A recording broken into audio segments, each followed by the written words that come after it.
Bonjour à tous et bienvenue sur le podcast hebdomadaire Bonjour. de la cellule. Aujourd'hui, un titre sans titre, c'est-à-dire un podcast sans titre en fait, puisqu'on ne sait pas exactement où va partir cette discussion. C'est une discussion autour de l'écriture des règles, en tout cas ça on en est sûr. Mais il y a pas mal de débats qui vont émerger à mon avis. Nous sommes avec Colin. Colin, ça va la pêche? Yo, ça va très bien. On rappelle, Colin, l'auteur d'un jeu qui s'appelle Une rose pour l'empereur, qui a eu l'occasion de venir à la cellule pour effectuer un playtest de ce jeu. Nous sommes également avec Fabien Hilvine. Fabien, ça va? Salut la forme. On rappelle, donc Fabien Hilvine, auteur de Monostatos, de La Saveur du Ciel et de Sphinx. Des jeux qui sont bons, achetez-les. Nous sommes également avec Jérémy Klein. Jérémy, ça va la pêche? Ouais, sous antibio, mais ça va. Alors toi, tu es ludothécaire. C'est pareil, je te présente parce que tu n'es pas encore énormément intervenu dans les micros de la cellule. Tu es ludothécaire à Plouer-sur-Rance et c'est toi qui viens avec ce sujet de podcast cette fois-ci. D'où vient ce sujet? Il faut que tu racontes les anecdotes qui ont conduit à tu t'es dit non mais ça c'est un sujet de discussion. Jérémy. Alors, c'est à mon travail. Je reçois un texto d'un ami qui me demande conseil sur un jeu, sur une règle d'un jeu. Et du coup, il me décrit un peu ce qu'il comprend de quelque chose. Il sent qu'il comprend de travers quand même quelque chose. Ça tombe bien, moi j'ai le jeu à la ludothèque. Du coup, je profite pour regarder. Et je commence à envoyer un message en disant « Oui, c'est vrai, c'est normal que tu ne comprends pas la règle parce qu'elle est mal écrite. » D'accord. Ou plutôt, j'irais mal faite. On en parlera peut-être un peu plus. Suite à ça, je reçois un groupe de jeunes avec des éducateurs. Donc, c'est des jeunes qui sont dans un CESAD. Donc, en fait, ils sont en fauteuil roulant. Et ils font un atelier jeu de rôle à la ludothèque. Et je commence à suivre un peu leur partie. Et je remarque que l'éducateur, qui fait le MJ, commence à regarder les règles. Et en suivant un peu l'histoire, je remarque qu'en fait, il bloque sur quelque chose d'assez important au niveau du vocabulaire utilisé dans le jeu. Si le vocabulaire, pour moi, dont le jeu, comment dire ça, si les bons termes étaient utilisés de façon beaucoup plus simple, en fait, on ne serait pas revenu au jeu. On n'aurait pas perdu 15 minutes sur une séance d'1h30 parce que ce n'est pas des séances de 3 heures. Je trouvais que les règles en fait ont induit une explication qui a duré trop de temps. Oui, qui a coupé l'immersion du jeu. Ouais. Et je sais que pour un jeu, la règle, c'est pour moi le ciment. Le ciment, on peut faire un jeu presque qu'avec une règle. D'accord. Ouais, je comprends. Alors, il faut savoir un truc, c'est qu'autour de cette table, on a vraiment des gens qui ont des visées, qui ont des vues des règles qui sont, à mon avis, assez différentes. Sur l'écriture de la règle, déjà on a Colin dont on sait qu'il est en train d'écrire un jeu en ce moment, donc il est en pleine dans cette problématique de comment choisir les bons mots pour parler des bonnes choses au bon moment, au bon endroit. Fabien et moi, on est plus dans une approche, les règles Dozmatter, système Dozmatter et plus exactement l'écriture des règles est très importante. Bon, il y a des places Avec des différences entre toi et moi, ouais. Oui, énormément de différences, mais on ne veut peut-être pas rentrer dans les détails. Oui. Mais là où je voulais en venir, c'est que Jérémy, lui, c'est plutôt un joueur de jeu de plateau. C'est ça. Et donc, à mon avis, il y a une approche des règles qui n'est pas du tout la même. Et donc, écrire une règle, oui, mais pour quel média on va essayer de se poser un peu ces questions-là. Est-ce que tu peux développer peut-être un peu ton premier exemple pour mieux comprendre, pour nous dire quelle est la règle et pourquoi elle était mal écrite, si tu t'en souviens? Alors, tu te souviens de quel jeu c'était? Le jeu, c'était Mysterium. D'accord. Un très bon jeu. Là-dessus, il n'y a aucun souci. C'est juste que au niveau de l'écriture de la règle, pour moi, il y a un défaut. C'est simplement la maquette des règles. Ça a beau être très illustré ou des choses comme ça. Le problème, c'est que c'est dommage, j'ai pas amené la règle ici, sinon je vous aurais dit l'exemple. Est-ce qu'elles peuvent se trouver sur Internet? Parce que sinon, on peut les trouver peut-être. Peut-être. Trick Track, peut-être. Ouais, mais c'est chaud. Tu peux nous parler un peu du jeu? L'idée, c'est que en fait, il y avait des histoires d'étapes. Et l'étape, l'une des phrases, en fait, quand on lisait la phrase, on a l'impression que ça jouait sur un paragraphe, alors qu'en fait, ça jouait sur toute une partie de la règle. Et donc, du coup, ça modifiait le fonctionnement de la règle et du jeu, et donc, du coup, ça buguait le jeu. Et alors que c'était juste une mise en page, en fait. Ce qui était intéressant, finalement, c'est que si on suivait la règle dans le sens où elle était écrite, le jeu se mettait à bugger. Alors, mais parce qu'on avait la accès... façon. Ouais, vas-y. C'est vraiment la mise en page. Parce que si on suivait vraiment que sur l'écriture, oui, c'était bon. Mais la mise en page était faite en sorte que ça pouvait amener un bug. D'accord, ok. Et moi, ça, c'est quelque chose qui m'intéresse beaucoup, cette histoire de... parce que comment vous avez résolu le problème vous l'avez résolu par le sens du jeu, c'est bien ça? Tu as fait appel au... Mais non, mais c'est pas dans l'esprit du jeu. Vous savez, il y a des moments comme ça, quand on lit des règles, où on est en train d'amender ou en train d'interpréter une règle, et on dit non, mais c'est pas possible, cette règle-là, elle va pas dans le sens du jeu. Vous voyez de quel moment je parle? Et du coup, on interprète la règle en se disant non, mais vu l'objectif du jeu, cette règle-là, on ne peut l'interpréter que de cette manière-là. Oui, c'est un peu une question de la différence entre l'esprit de la règle et la lettre de la règle, c'est ça? C'est-à-dire que l'esprit de la règle, enfin la lettre de la règle, c'est comment elle est écrite, mais l'esprit de la règle, c'est quel est son but, quelle est son utilisation, quel sens elle a en fait dans le reste du système qu'est le jeu. Et donc l'esprit de la règle. Ah, ça c'est génial comme distinction. Ah ben, c'est une vieille distinction de droit, il me semble. Tu vois, respecter la lettre. Ah oui, d'accord, ça vient du droit. Ça vient pas du jeu de société. Bah, souvent, tu vois, en droit, t'as des procès et puis.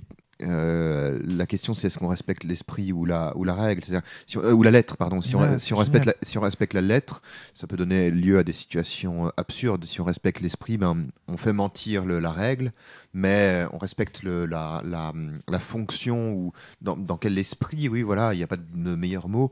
La règle a été faite. J'essaye de trouver un. Non, c'est pas la peine de donner des exemples. Je pense qu'on voit bien le truc. Et ce qui est intéressant, c'est de voir que ça vient du juridique, du droit, du droit. Voilà, c'est ça. Ça, c'est très intéressant. Moi, c'est quelque chose auquel j'ai été très très souvent. Et donc très souvent, tu vois, t'as des jeux. J'ai une petite culture de jeux de société, hein, donc je suis pas. Mais très souvent, t'as des jeux dans lesquels, voilà, si tu ne respectes effectivement. Ça, c'est un truc qu'on trouve aussi beaucoup en jeu de rôle. Si tu respectes effectivement la lettre du jeu, ça tient pas. Il vaut mieux respecter l'esprit et puis bidouiller un peu autour pour la faire fonctionner. Il y a toujours beaucoup plus d'adaptation, je pense, en jeu de rôle qu'en jeu de plateau, de société. Ouais. Et inversement, il y a des jeux de société dans lesquels je pense notamment à un jeu qui s'appelle Death Angels, dans lequel tu joues dans un Space Hulk, des Terminators qui butent des Jimmy Stealer. Et ça, c'est trop bon. Okay. Et le jeu est très très bien aussi, parce que c'est un très beau jeu de coop où tu gères des ressources et des trucs comme ça. Et en fait, c'est un jeu dans lequel la FAQ est presque inexistante. Parce qu'il n'y a pas d'errata. En fait, les gens posent des questions sur les forums, puis les auteurs répondent respecter exactement les règles comme elles sont écrites. Quand on dit ça, on ne dit pas ça. Quand on dit tuer, ça signifie bien tuer. Quand on dit éliminer, ça signifie bien... Un peu comme dans Magic, tu sais, on parlait d'un monstre qui s'appelle Ulamog, je voulais en parler. Le dévoreur de monde, ou je sais plus trop quoi, et il peut pas être... indestructible. Il peut pas être tué et il peut pas être détruit. Je dis, mais comment on s'en débarrasse? C'est pas grave, il peut être exilé, quoi. Il peut être exilé, il peut être envoyé dans la main de son propriétaire. Alors, Magic, c'est vraiment un jeu là-dessus qui est très très intéressant. Je sais pas si j'en parle tout de suite ou si on développe je sais pas. Je t'avoue que je navigue un peu à vue pour le podcast. Oui, bien sûr. Pour une fois, j'ai pas de plan, je sais pas ce que je vais raconter. Voilà. D'accord. Bah, tu viens comme un podcasteur de la cellule, comme tout podcasteur de la cellule. Normalement, je suis pas préparé. Ouais, c'est ça. J'ai pas l'habitude. Et donc, du coup, ce qui est intéressant, c'est que tu as recouru à l'esprit du jeu pour expliquer la règle. En fait, j'ai tout simplement regardé comment les termes, les mots qui ont été utilisés et savoir comment ça a été rangé. C'est-à-dire que le jeu Mysterium, il y a 2 phases de jeu. Dans ces phases, il y a des étapes. Et donc là, il faisait référence à une étape. Donc ça fonctionnait pour toute une étape. Mais dans ces étapes, il y avait des conditions spécifiques, des si. Si ça, il se passe ça. Si ça, il se passe ça. Et la petite règle qui était « et à la fin de l'étape, vous faites ça ». Mais le problème, c'est que quand on lit très rapidement une règle la première fois, on dit donc l'étape 1, l'étape 2, ensuite on lit la condition 1, la condition 2, et ensuite on voit à la fin de l'étape, faites ça. D'accord. Et pour mon pote, il disait, mais à la fin de la condition 2, donc il faut que je fasse ça. Ouais. Mais ça ne fonctionne pas. Non, c'est le terme étape qui est important. D'accord. Mais comment ça a été décrit, comment ça a été mis en page, il faudrait vraiment avoir l'image pour comprendre un peu le truc. Je fais, oui, je comprends, tu t'es trompé. C'est presque comme une virgule qui manquerait, qui ferait que ce serait vraiment de l'agencement de la règle. Si tu peux fournir l'image, du coup la scanner ou me l'envoyer pour l'image de podcast. Je peux te trouver ça.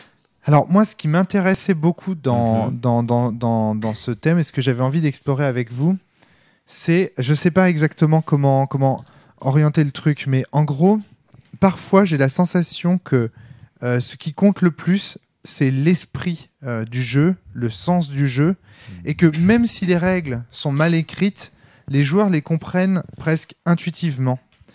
Alors que dans d'autres cas, j'ai l'impression qu'il y a certains types de jeux, je ne sais pas si c'est le cas dans le jeu de société, où les règles sont extrêmement mécaniques et où c'est le fait qu'elles soient extrêmement bien écrites qui fait émerger l'esprit du jeu. La question qu'on se pose, c'est, voilà, je rencontre telle situation, est-ce que le créateur du jeu, comment le créateur du jeu aurait voulu ça? C'est-à-dire que si le créateur du jeu, exactement. est-ce qu'il a vraiment pensé qu'on appliquerait les choses comme ça? C'est ça. Ou bien est-ce que c'est un cas extrême auquel il n'a pas pensé parce qu'il l'a jamais rencontré et donc il faut pas y répondre.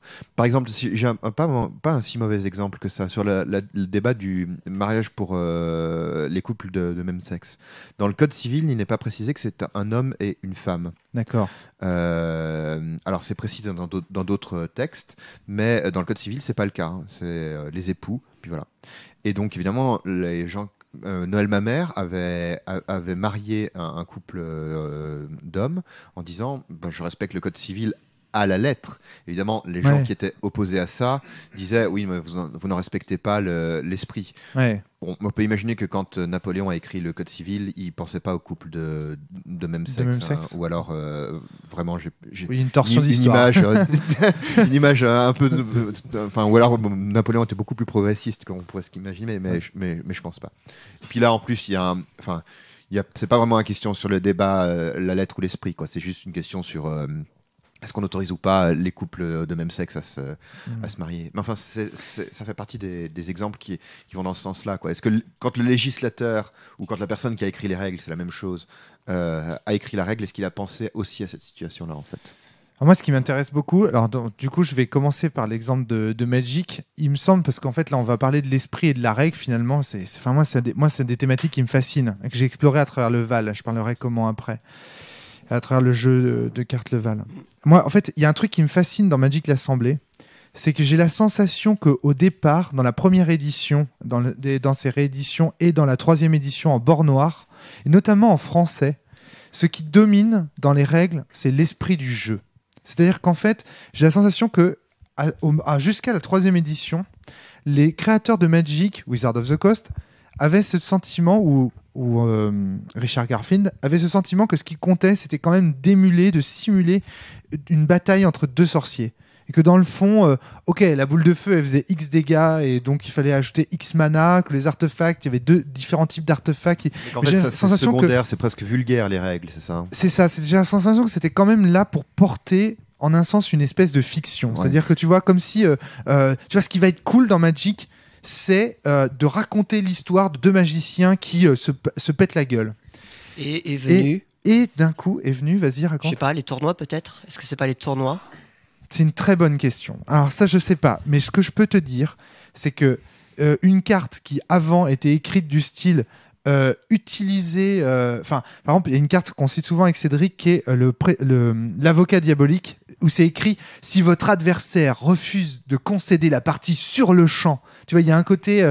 et plus tard, si la carte est rééditée, elle serait juste écrite « Si votre adversaire refuse de concéder, il ajoute une carte de mise à une supplémentaire. » Point. Alors que là, c'était à moitié littéraire. C'était si votre adversaire refuse de concéder sur le champ, alors il doit impérativement ajouter une carte.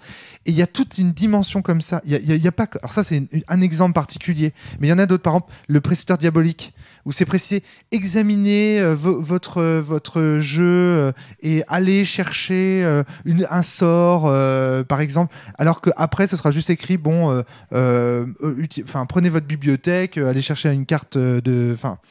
Ce que je veux dire par là, c'est qu'il me semble que dans la manière dont on rédige les règles, on oriente plutôt vers le sens de l'esprit ou vers le sens ce que j'appellerais le mécanique et la lecture à la lettre. Je pense qu'il y a des auteurs de jeux qui écrivent des règles pour qu'elles soient lues à la lettre. C'est Death Angels dont je te parlais tout à l'heure, quoi, où il y a vraiment à suivre comme un programme, quoi. Et qu'il y a des auteurs de jeux qui font l'inverse. qui font. Alors, la difficulté. Et je me demande si le jeu de rôle n'en est pas, justement, les jeux de rôle des années 90-2000, ce sont pas justement des règles qui sont d'abord pensées en esprit plutôt qu'en maths. Alors, c'est compliqué pour le jeu de rôle, parce que vraiment, le jeu de rôle, c'est presque encore tout un sujet en soi. Parce que la difficulté du jeu de rôle, c'est qu'il y a une fiction qui est très forte, il y a une création de fiction qui est très forte. Et dans le jeu de rôle, la fiction est aussi importante que les règles, voire supérieure. Et la difficulté, c'est que quand tu crées la fiction, le jeu de rôle est potentialité, tu vois. D'une certaine manière, tu peux, si tu prends un jeu de société, je m'avance peut-être sur le jeu de société, hein, je te fais confiance, Jérémy, pour me corriger. Dans un jeu de société, il y a un ensemble dénombrable, peut-être infini, mais dénombrable de parties possibles, tu vois. Alors que c'est rigoureusement impossible pour le jeu de rôle. Le jeu de rôle, les situations sont infinies et indénombrables. Tu ne peux pas décrire la totalité des fictions que tu peux créer avec un jeu. La difficulté de ça, attends, je voudrais juste aller jusqu'au bout de ce que je dis pour expliquer. Ta réflexion, Jérémy.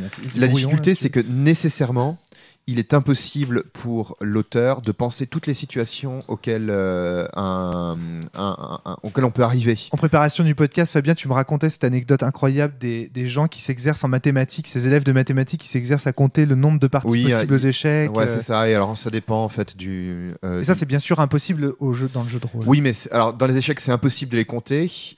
Mais on peut faire des estimations parce qu'il y a un certain nombrable, tu vois, et à la limite tu pourrais imaginer un ordinateur extrêmement puissant qui pourrait toutes les compter jusqu'au moment où c'est objectivement Pat, c'est-à-dire Pat c'est égalité aux échecs. Et donc dans le jeu, c'est l'article de Fred, tu sais, le jeu de rôle et potentialités. Le jeu de rôle et potentialités, c'est l'idée qu'effectivement comme la fiction, c'est avant tout un objet pour créer de la fiction, la fiction est infinie.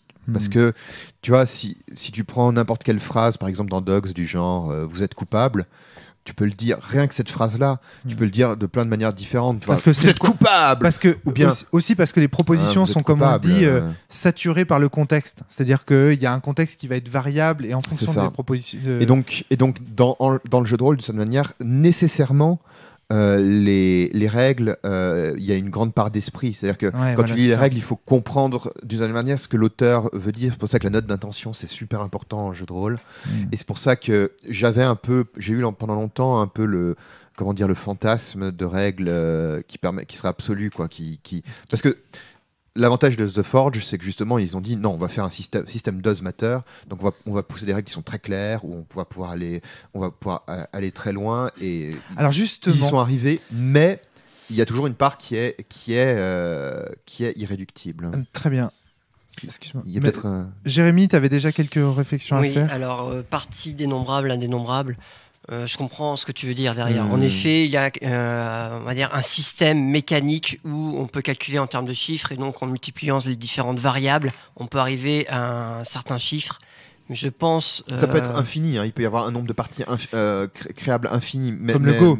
Le Go, par exemple. Le Go est assez gros. En fait, ce que je voulais rajouter, c'était l'aspect psychologique des joueurs. D'accord. C'est-à-dire qu'une partie qui a beau se dérouler pareil, je pense qu'elle peut pas être pareille parce que tu joues pas avec les mêmes joueurs, tu joues pas avec le même niveau de fatigue et des choses comme ça.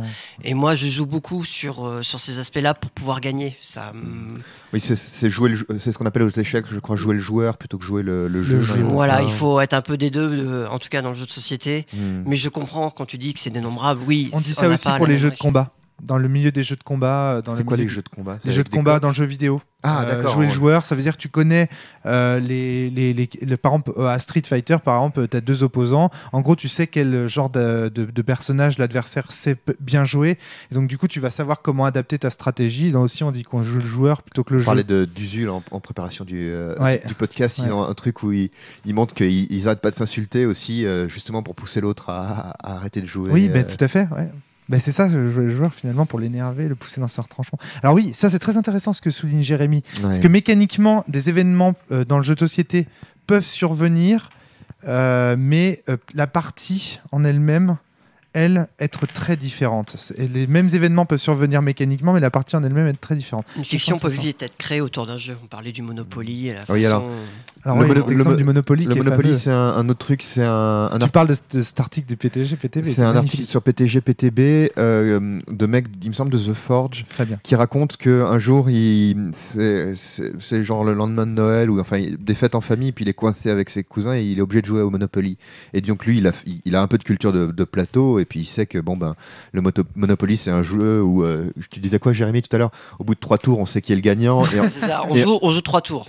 Et voilà, et au 3e tour, tout le monde sait à peu près qui est le gagnant, si tu connais comment le jeu fonctionne, et puis après, c'est simplement, on attend que chacun ait épuisé, ait fait vraiment faillite complètement. C'est la résolution, quoi. Donc la résolution est très longue et très chiante. Ouais. Et donc lui, il savait ça, et puis il arrive au bout de ce trottoir, et puis donc lui, il y a un type qui, dit, autour de la table, il y a une personne qui devient le gagnant, il le voit, et puis lui, il commence à jouer là-dessus.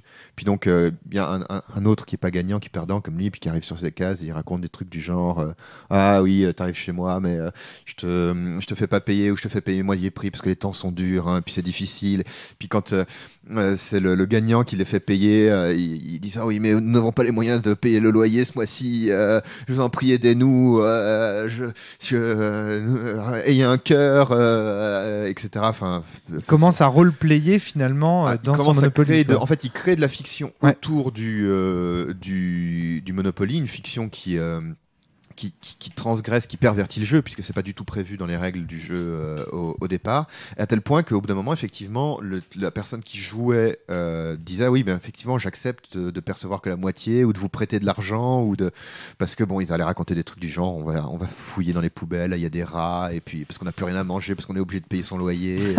C'est génial. Le type est en train de pervertir la partie. C'est ça. Ce qu'on attend, ce que l'auteur attendait d'une part. Voilà. Alors, est-ce que c'est sincèrement, c'est pas très. Je vous allais juste préciser que c'est rigolo, c'est sympa à faire en famille, mais de certaine manière, c'est pas très respectueux des autres joueurs. Je le trouve éthiquement, parce que tu t'es pas mis d'accord au début. Oui, il n'y a pas de contrat social. Voilà. Ouais. Alors justement, très intéressante la distinction de The Forge aussi entre les règles et le système. The Forge, je vois dans les règles uniquement ce qui est écrit dans la base du jeu. Ouais. Et dans le système, ce que les joueurs décident d'adopter ce soir pour les règles qu'ils utilisent ce soir. Si on rappelle le fonctionnement du big model, il y a le contrat social. Je rappelle, le big model, c'est la théorie unique. Voilà. Le contrat social, le système, c'est encore un peu différent. Le contrat social, ça fait pas partie du système, mais ça l'englobe. Le contrat social, c'est tous les trucs sur lesquels on s'est mis d'accord. Ce soir, on joue à Cthulhu. Toi, t'as apporté les chips. Moi, il faut que je finisse avant 4 heures. On fait une pause clope, par exemple. Tu vois. Et moi, je mange pas je bois pas d'alcool, par exemple. Ou toi, tu bois pas d'alcool. On avait des règles comme ça. Ouais, Jérémy, tu bois pas d'alcool. Parce que c'est clair. Autant Colin, il peut en picoler autant qu'il veut. D'ailleurs, on a un excellent vin de Bienne qu'on n'a toujours pas bu. Hein. Il va falloir qu'on aille le chercher. Plaisir. Ouais. Et donc, ensuite, tu as, il me semble, le système. En dessous, il y a les règles telles qu'elles sont jouées, et tout en bas, il y a ce qu'on appelle les éphémères. Les éphémères, c'est l'utilisation concrète des règles à chaque instant T. Le système, c'est un peu différent. Le système, c'est des personnages face à un univers qui ensemble créent ce qu'on appelle une situation. Il y a un truc qui fait avancer tout ça, et tout ça baigne dans ce qu'on appelle la couleur. Bon, on peut y revenir une autre fois. Il y a un excellent document de Christophe Buckley qui s'appelle Le jeu de rôle, qu'est-ce que c'est, qui résume tout ça. Si vous voulez voir la théorie de The Forge rapidement et de manière extrêmement claire, il suffit de taper ça sur Internet. Qu'est-ce que ça veut dire ? Ça veut dire qu'en jeu de rôle, il y a ce qu'on appelle habituellement les règles, c'est-à-dire les mécaniques de résolution, mais l'univers, par exemple, est également source de règles. La manière dont la narration se partage autour de la table, c'est-à-dire le meneur... Par exemple, dans le jeu de rôle traditionnel, le meneur décrit l'environnement et les joueurs racontent les histoires, enfin les comportements de leurs personnages. Ça fait partie des règles. L'univers, je vais y revenir parce que c'est vraiment des règles qui sont très différentes de ce à quoi on a l'habitude. Et sur l'univers, ça touche à nouveau à cette histoire d'esprit. Par exemple, pourquoi l'univers, c'est des règles ? Parce que l'univers me permet et m'empêche de dire un certain nombre de choses. Je ne peux pas dire n'importe quoi. Par exemple, si on dit « je joue dans dans l'univers de Tolkien, je ne peux pas dire une proposition telle que un hélicoptère se pose et le président des États-Unis en sort. C'est un exemple que je reprends tout le temps parce que je le trouve très, très parlant. En revanche, je suis invité à dire des choses telles que moi, Fabien, fils de Guy, fils de Bernard, je suis ici pour récupérer la forteresse de Oberhausbergen, d'où mes ancêtres ont été expurgés. Enfin bon. Et d'ailleurs, l'univers induit également des objets qu'on a le droit de dire, mais aussi des tons, si vous voulez. Si vous voulez jouer dans l'univers de Star Wars, c'est pas seulement du space opéra, c'est aussi le gentil gagne toujours, un univers très manichéen, pareil pour l'univers de Tolkien. Si vous jouez dans un univers comme, je sais pas, celui de Vampire, c'est beaucoup plus en nuances de gris, etc., etc. Est-ce que je suis clair sur ce que les règles, pourquoi l'univers c'est des règles? Une petite question. Oui. Est-ce que tu penses que la manière dont on écrit, dont on rédige les règles, peut faire partie de l'univers? Alors, est-ce que tu peux me donner un exemple dans le un sens peu des plus mots poussé qu'on choisit et de comment on rédige? Ah oui, le niveau de langage, bien entendu, ouais. Et qu'est-ce qu'on choisit d'employer comme terme? Kill Puppies for Satan, dans lequel tu joues des espèces de maboules, enfin de gens complètement qui vénèrent Satan en tuant des puppies, donc des chiots. Un jeu de Vincent Baker est écrit de façon extrêmement trash, très très violente, avec où il arrête pas. Apocalypse World, il me semble qu'il y a la même chose aussi. Il arrête pas de répéter fuck you. Enfin bon, tant que tu veux. Donc oui, ça participe à. Mais je sais pas si ça répond à ta question. Ça répond très bien à ma question et ça revient à une espèce d'autre interrogation que j'ai et que je trouve très intéressante en fait. Donc dans ce sens-là, dans ce cas-là, dans ce big model, je sais pas. On dit que, en reprenant la distinction de la lettre et de l'esprit, donc la lettre sous-tend c'est le contexte du jeu de rôle. Le contexte dans ce sens-là où l'univers c'est une partie des règles et donc la lettre sous-tend l'esprit.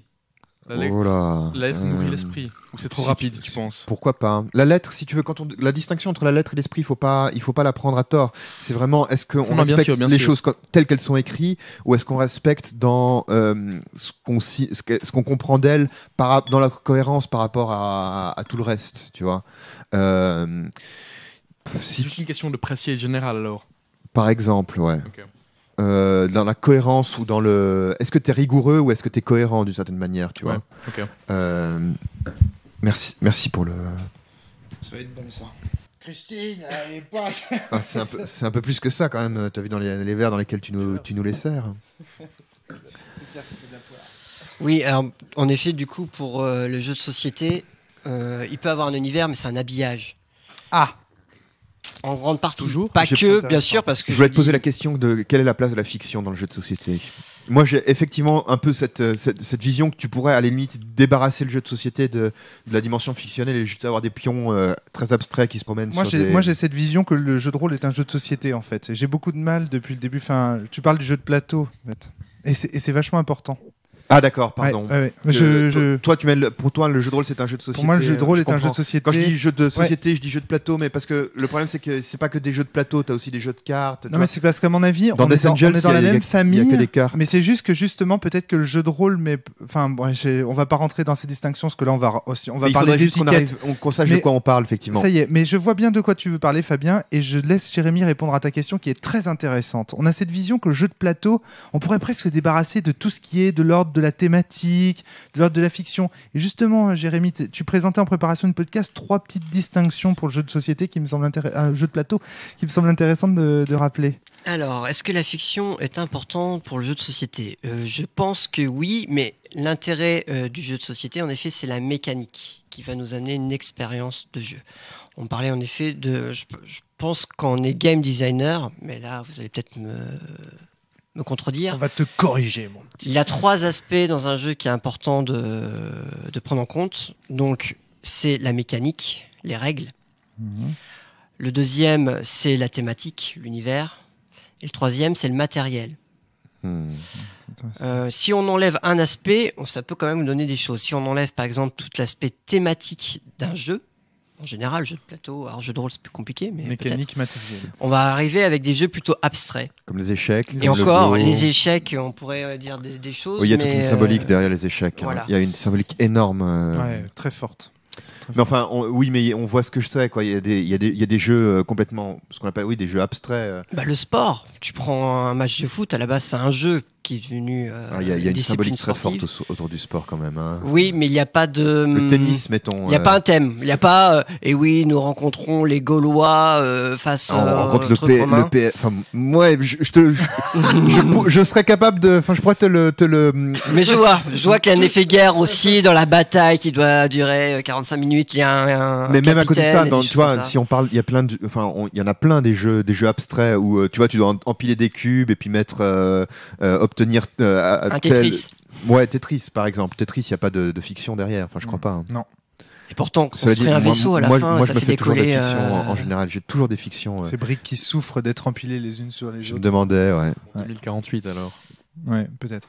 Enfin bon, mais oui, on voit de quoi tu veux parler quand tu dis ça. Vas-y, continue tes distinctions. Si on enlève... je sais plus, je dis quoi? La Si on mécanique. enlève la mécanique... Par exemple, si on enlève la mécanique, on enlève les règles, il reste que la thématique et le matériel, ça donnerait. Eh quoi ben là, on est dans du jouet. On joue à papa-maman, on joue... Ouais, ça, je trouve Ouais. que c'est une bonne définition du jouet, je trouve. Oui, c'est la vraiment grande distinction. Et alors, sachant que... Ouais, vas-y. Et si on Attends, enlève... j'aimerais juste sur le jouet. Ça, c'est une question que je me pose depuis longtemps. J'ai l'impression que dans le jouet, c'est pas exactement. Enfin, tu peux avoir des jeux de société parfois qui sont des jouets parce qu'il n'y a pas de choix à faire.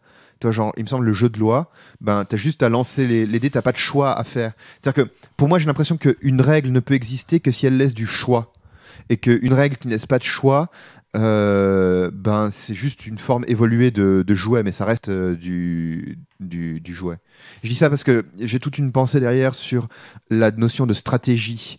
En sociologie, sociologie stratégique et systémique, c'est un courant de la sociologie qu'on appelle la sociologie de Crozier et Friedberg, et ils définissent les règles comme, la stratégie Très comme ce qui te laisse le jeu. C'est le jeu mécanique, c'est-à-dire comme une pièce qui bougerait, qui aurait une liberté de bouger à l'intérieur d'une possibilité.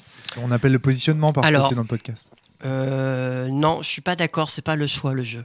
D'accord. Parce que tu as les jeux de chance. Et le jeu de loi est un jeu de chance. Tu suis un parcours défini. Donc le jeu de loi n'est pas un jouet alors.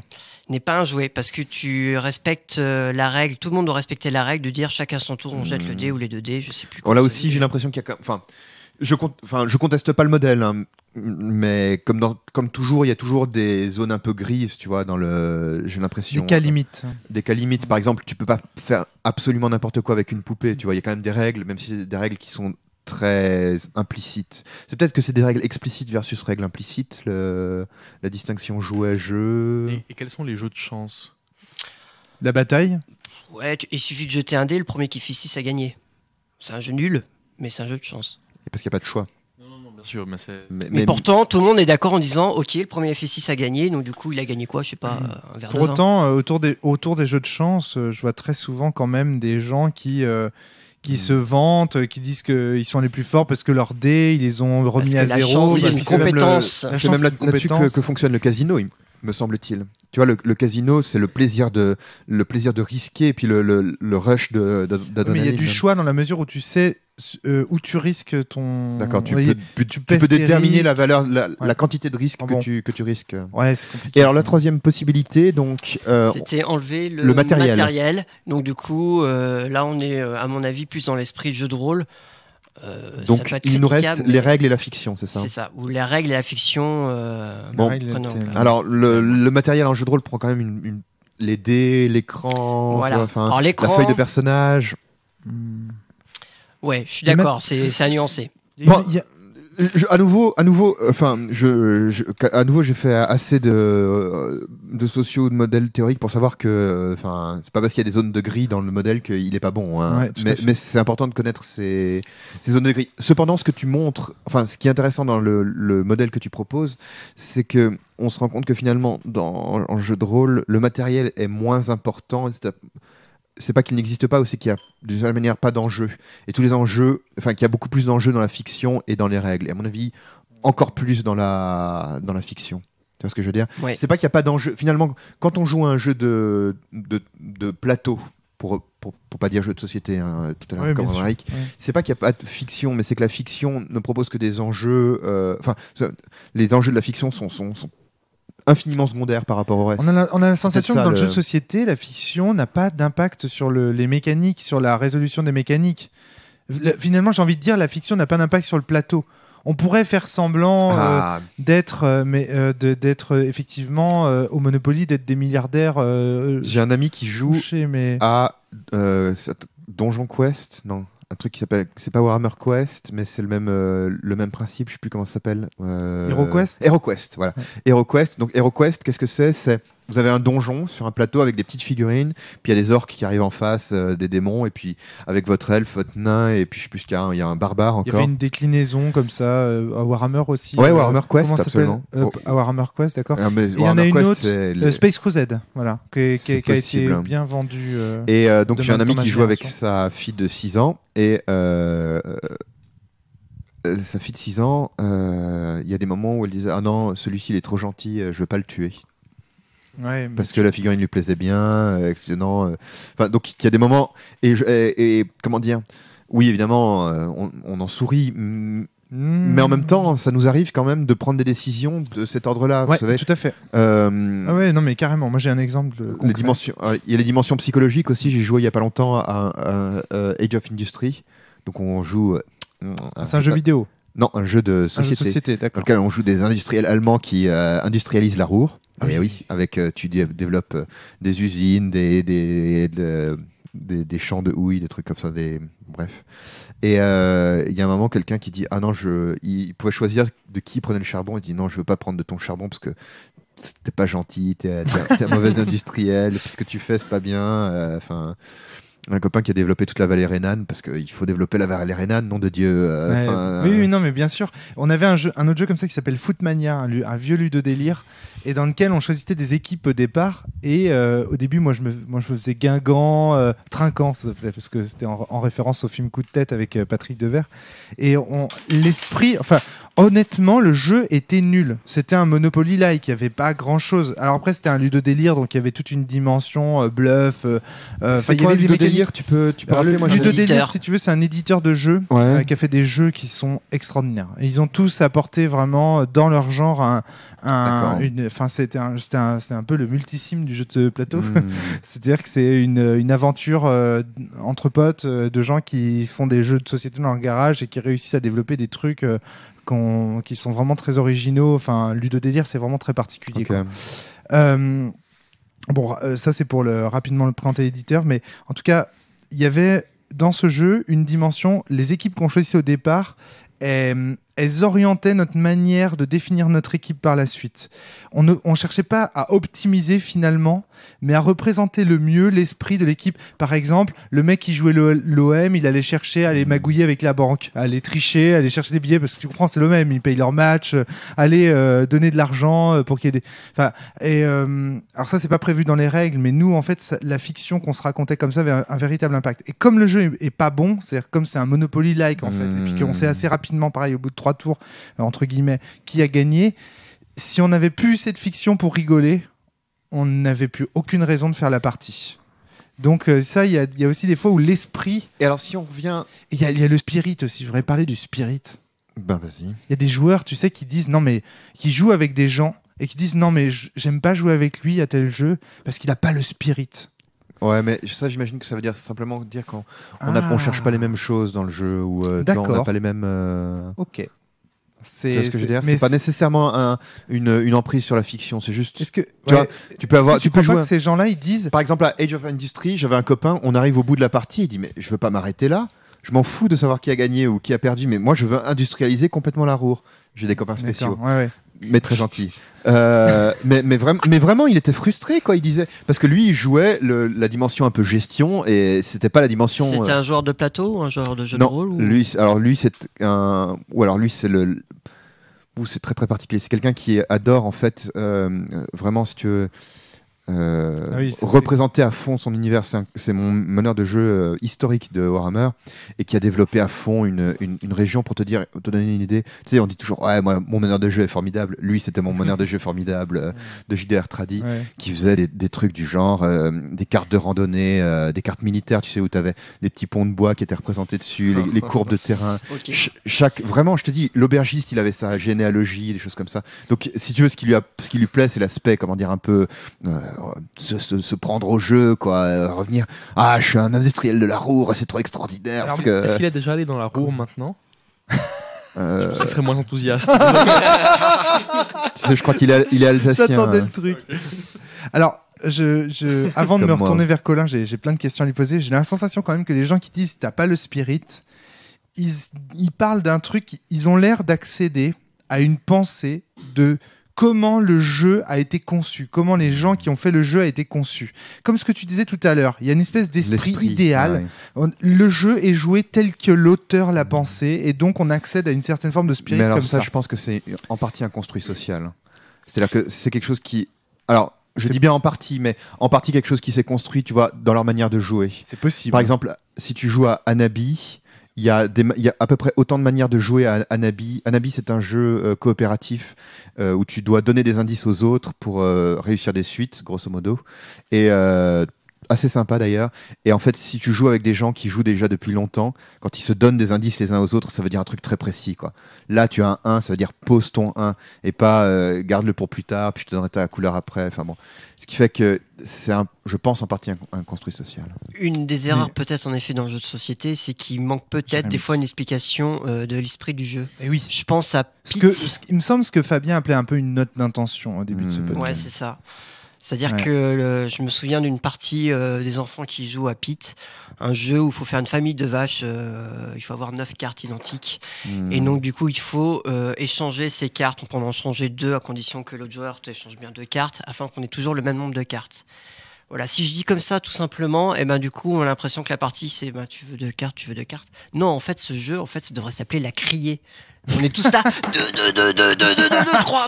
3. Et ça devient complètement fou. Et quand comprend un peu la règle, qu'on lit la règle, qu'on voit le truc, en fait c'est complètement frénétique et c'est super drôle parce que quand on dit bon, vous jouez simultanément, ok, alors 2, qui veut 2? Non, c'est 2, oui, 2, je prends, ah non, 3. Donc c'est pas la même ambiance, c'est pas le même esprit, et en même temps, l'esprit n'est peut-être pas expliqué beaucoup dans le jeu de société. Ça, c'est un très bon exemple. Ça n'empêche que il y a quand même un esprit. Justement, on le ressent, et le jeu peut être drôle avec cet esprit-là, et on sent qu'en fait le jeu a été fait pour ça. Il n'était pas là pour dire on va s'échanger des cartes parce que sinon on va s'ennuyer. Et c'est là qu'à mon avis il y a une espèce de problématique qui se cache derrière toutes ces questions-là. C'est qui est le détenteur de l'esprit? Comment des règles peuvent-elles porter un esprit?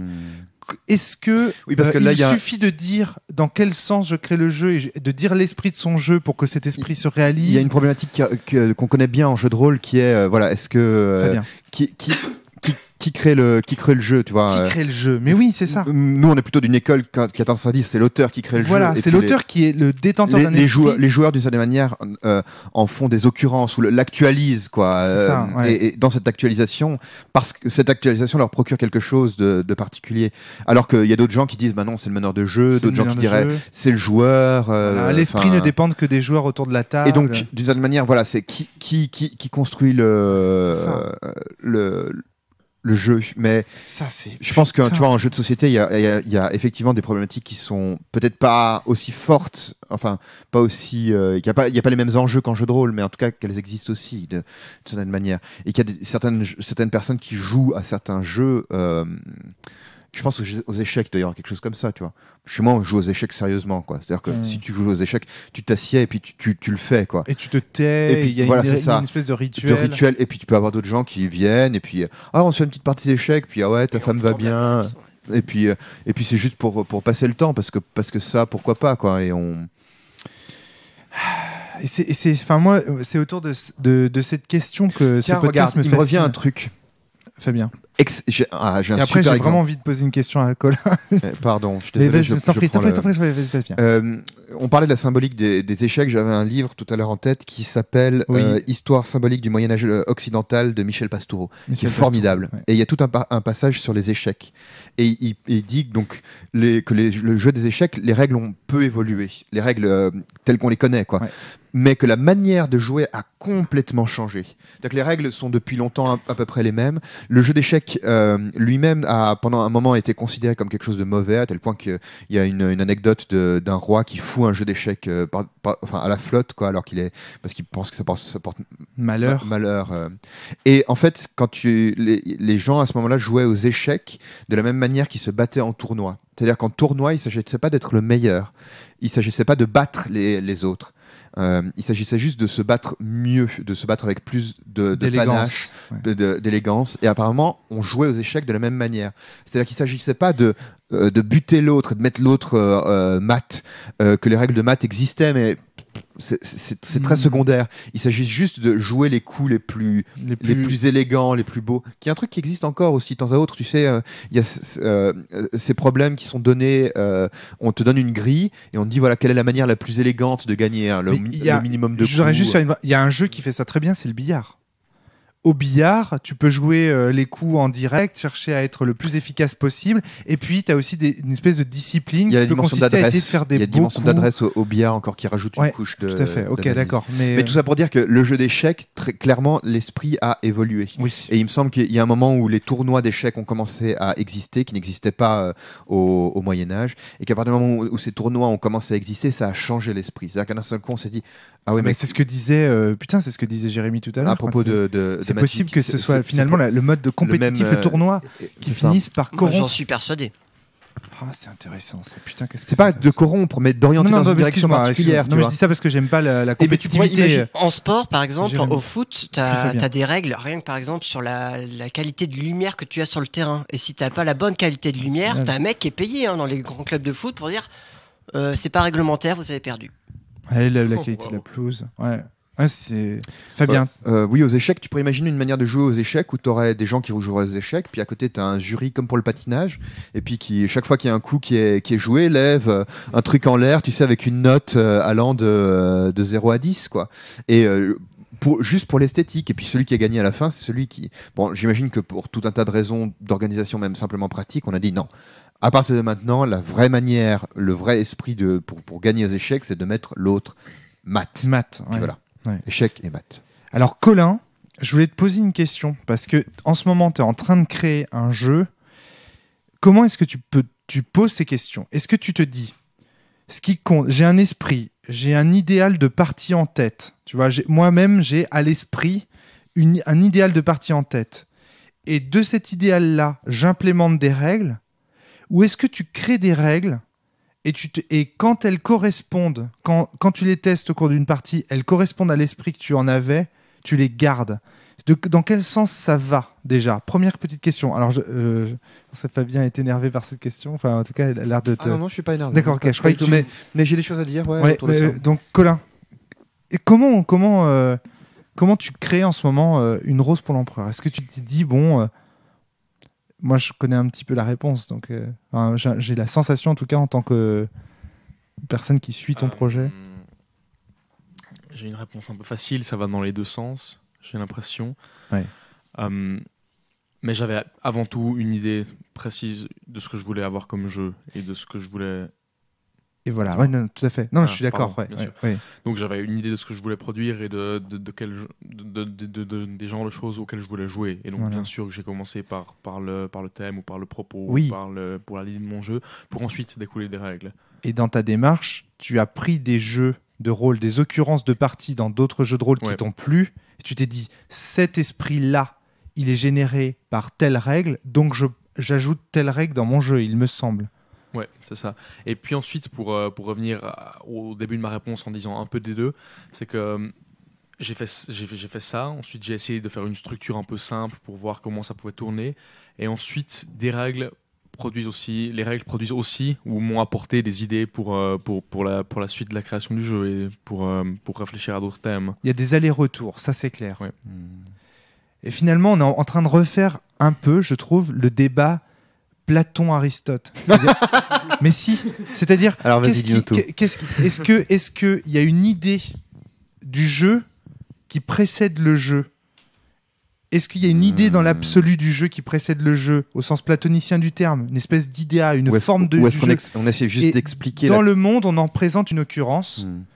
Ou alors est-ce qu'il y a des occurrences de parties dont on qui essaie se de tirer dégagent des règles ou des régularités. Voilà, des régularités et qui Plus du que des coup règles. engendrent l'esprit du jeu. Oui, c'est un peu la distinction entre loi et régularité. Quoi. Exactement. Est-ce qu'il existe des lois qui préexistent à tout, ou juste une manière régulière de répondre à un problème, de régler un problème. Par exemple, un truc qu'on nous reproche beaucoup, Fabien, toi et moi, oui. c'est d'être des tyrans. Ah oui. Parce que nos règles, parce qu'on dit en fait publiquement qu'il faut que les gens qui jouent à nos jeux suivent nos règles. Et pour beaucoup, ça fait de nous des auteurs tyranniques qui imposent d'en haut qu'il faudrait, jouer les parties telles qu'on l'a voulu. Ouais, et d'autres disent non, pas du tout.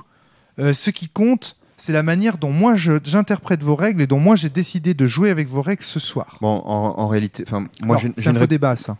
Ouais, j'ai une réponse assez rapide qui est qu'en fait, en réalité, si tu joues à Cthulhu, par exemple, t'es quand même très très enfermé dans le type d'histoire que tu vas créer.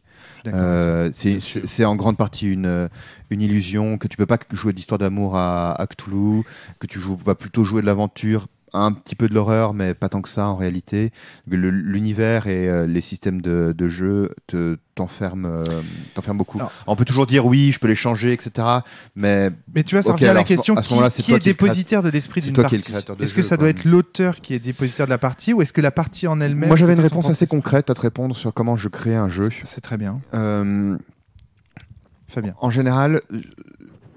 Parce que sur la question, quand tu as amené le truc, je me suis dit, j'ai pris la question de manière très très concrète, c'est-à-dire comment on écrit vraiment, comment j'appuie sur les touches de mon clavier, tu vois. Ouais, c'était le titre de ce podcast à l'origine. Comment on écrit une règle. Et en fait, ma réponse c'est, donc je peux pas me mettre dans la tête des autres, mais je peux me mettre dans la tête d'un Fabien qui ne connaîtrait pas le jeu et à qui on expliquerait les règles. Et de certaine manière, j'écris les règles pour me les expliquer à moi-même.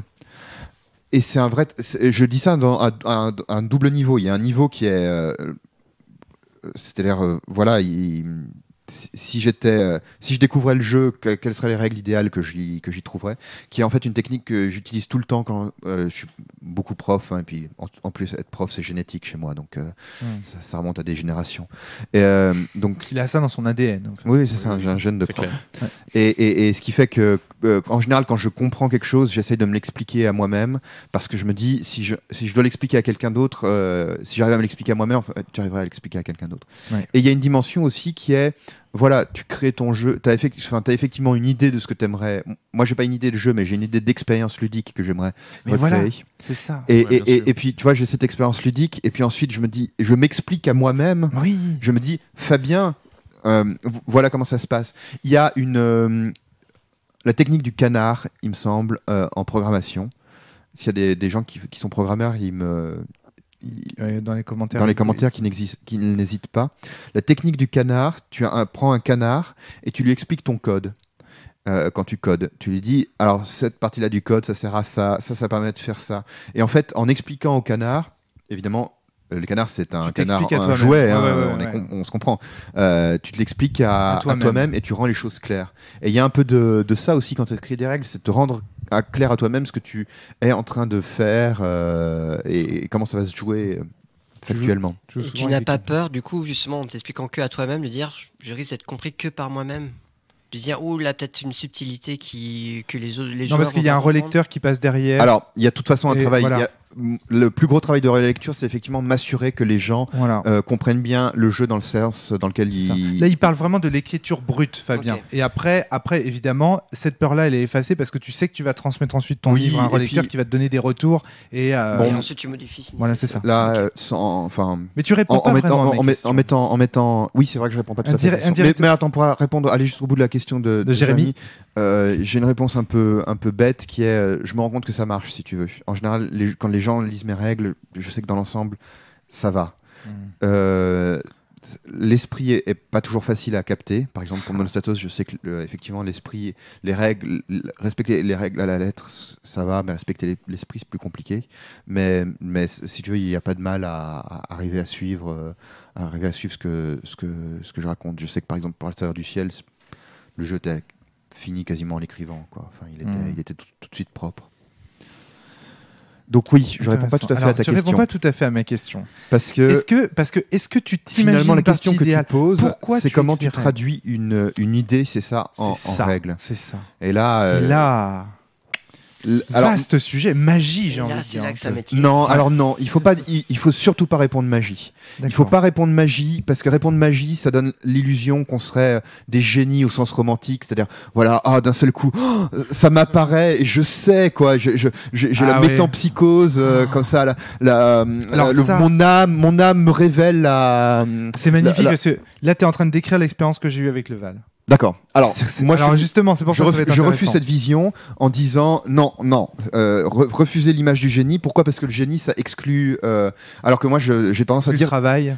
Ça exclut le travail et puis ça exclut de manière générale. Alors que moi, j'ai tendance à dire, à le répéter, que tout le monde peut être auteur de jeux de rôle. Et quand tout le monde l'est de fait, quand on voit. Et quand en réalité beaucoup de meneurs sont auteurs de jeux de rôle, il suffit qu'ils se disent simplement auteurs de jeux de rôle, qui publient leurs scénarios, qui publient leur travail. C'est pour ça que ça m'énerve toujours un peu. Mon meneur est génial, qui publie et qu'on en profite, quoi, que les autres puissent bénéficier de ce travail aussi, de ce. Mais c'est là qu'on va te répondre. Oui, donc, il n'est pas bon écrivain. On va te dire, il est génial dans les. Laisse-moi aller jusqu'au bout. Donc, moi, tu digresses aussi. Alors, ne pas dire c'est de la magie. Il y a effectivement du travail. Très souvent, c'est simplement de l'inspiration. Moi, je sais que je suis beaucoup à. Voilà, c'est pour ça que j'arrive pas de dire. Ayez une culture en jeu de rôle. Ayez une culture en jeu de rôle, ça veut dire aussi, comme ça, vous connaissez les règles qui existent. Et jouer à des tas de jeux. Jouer à des tas de jeux, comme ça, vous pouvez vous en inspirer, vous éviterez de tourner en rond. Je suis totalement d'accord avec toi. Et ça vous permettra aussi de savoir quels sont les choix que vous pouvez faire. Oui, mais c'est ça qui est magique, c'est que, ok, je valide totalement à 200% ce que tu es en train de dire. C'est en train de te dire, il faut pas dire qu'il y a de la magie parce que ça présupposerait que ça vient de nulle part et que ça se crée ex nihilo. Alors, en fait, non, il y a du travail, tout le monde peut y arriver. On est d'accord là-dessus.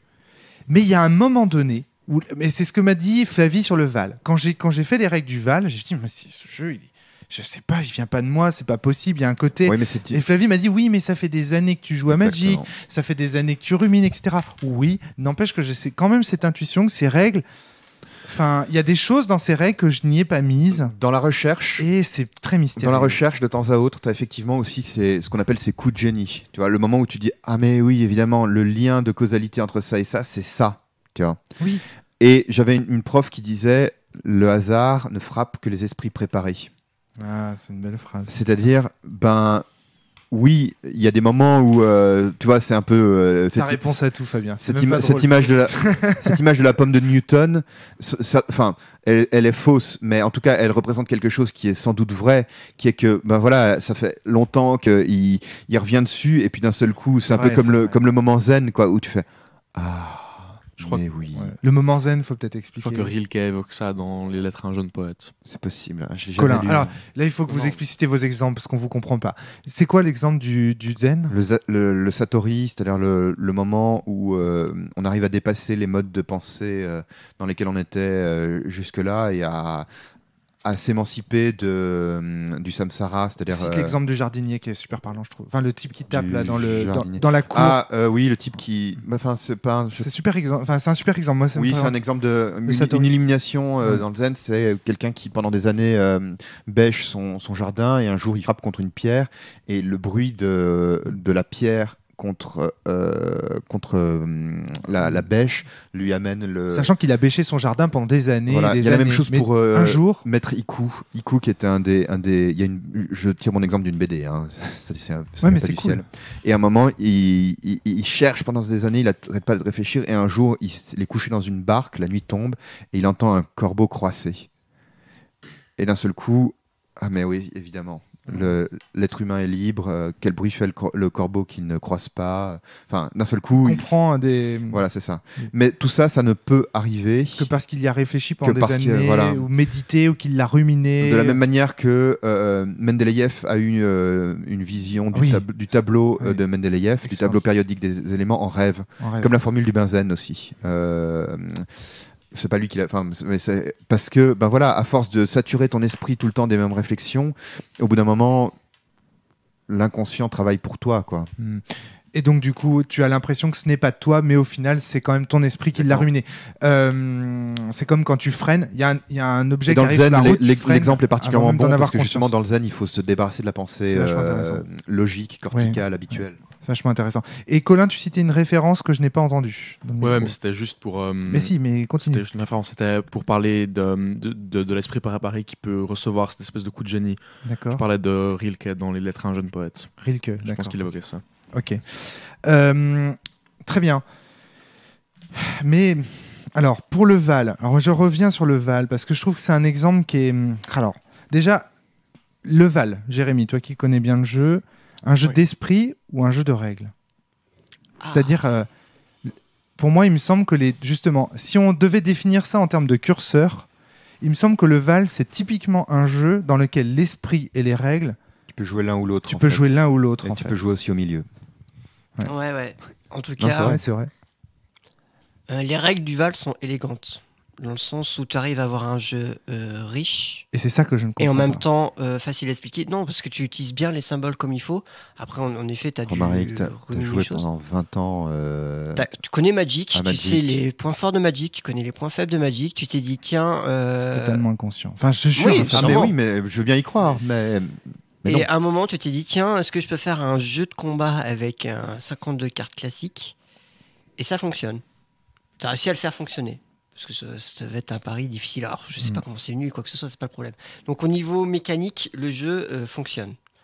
Au niveau esprit, en effet, comme tu laisses une part aussi où on peut pas... de la magie, de toute façon, quand tu écris les règles, voilà, c'est pas un livre de règles classique quand on lit le Val.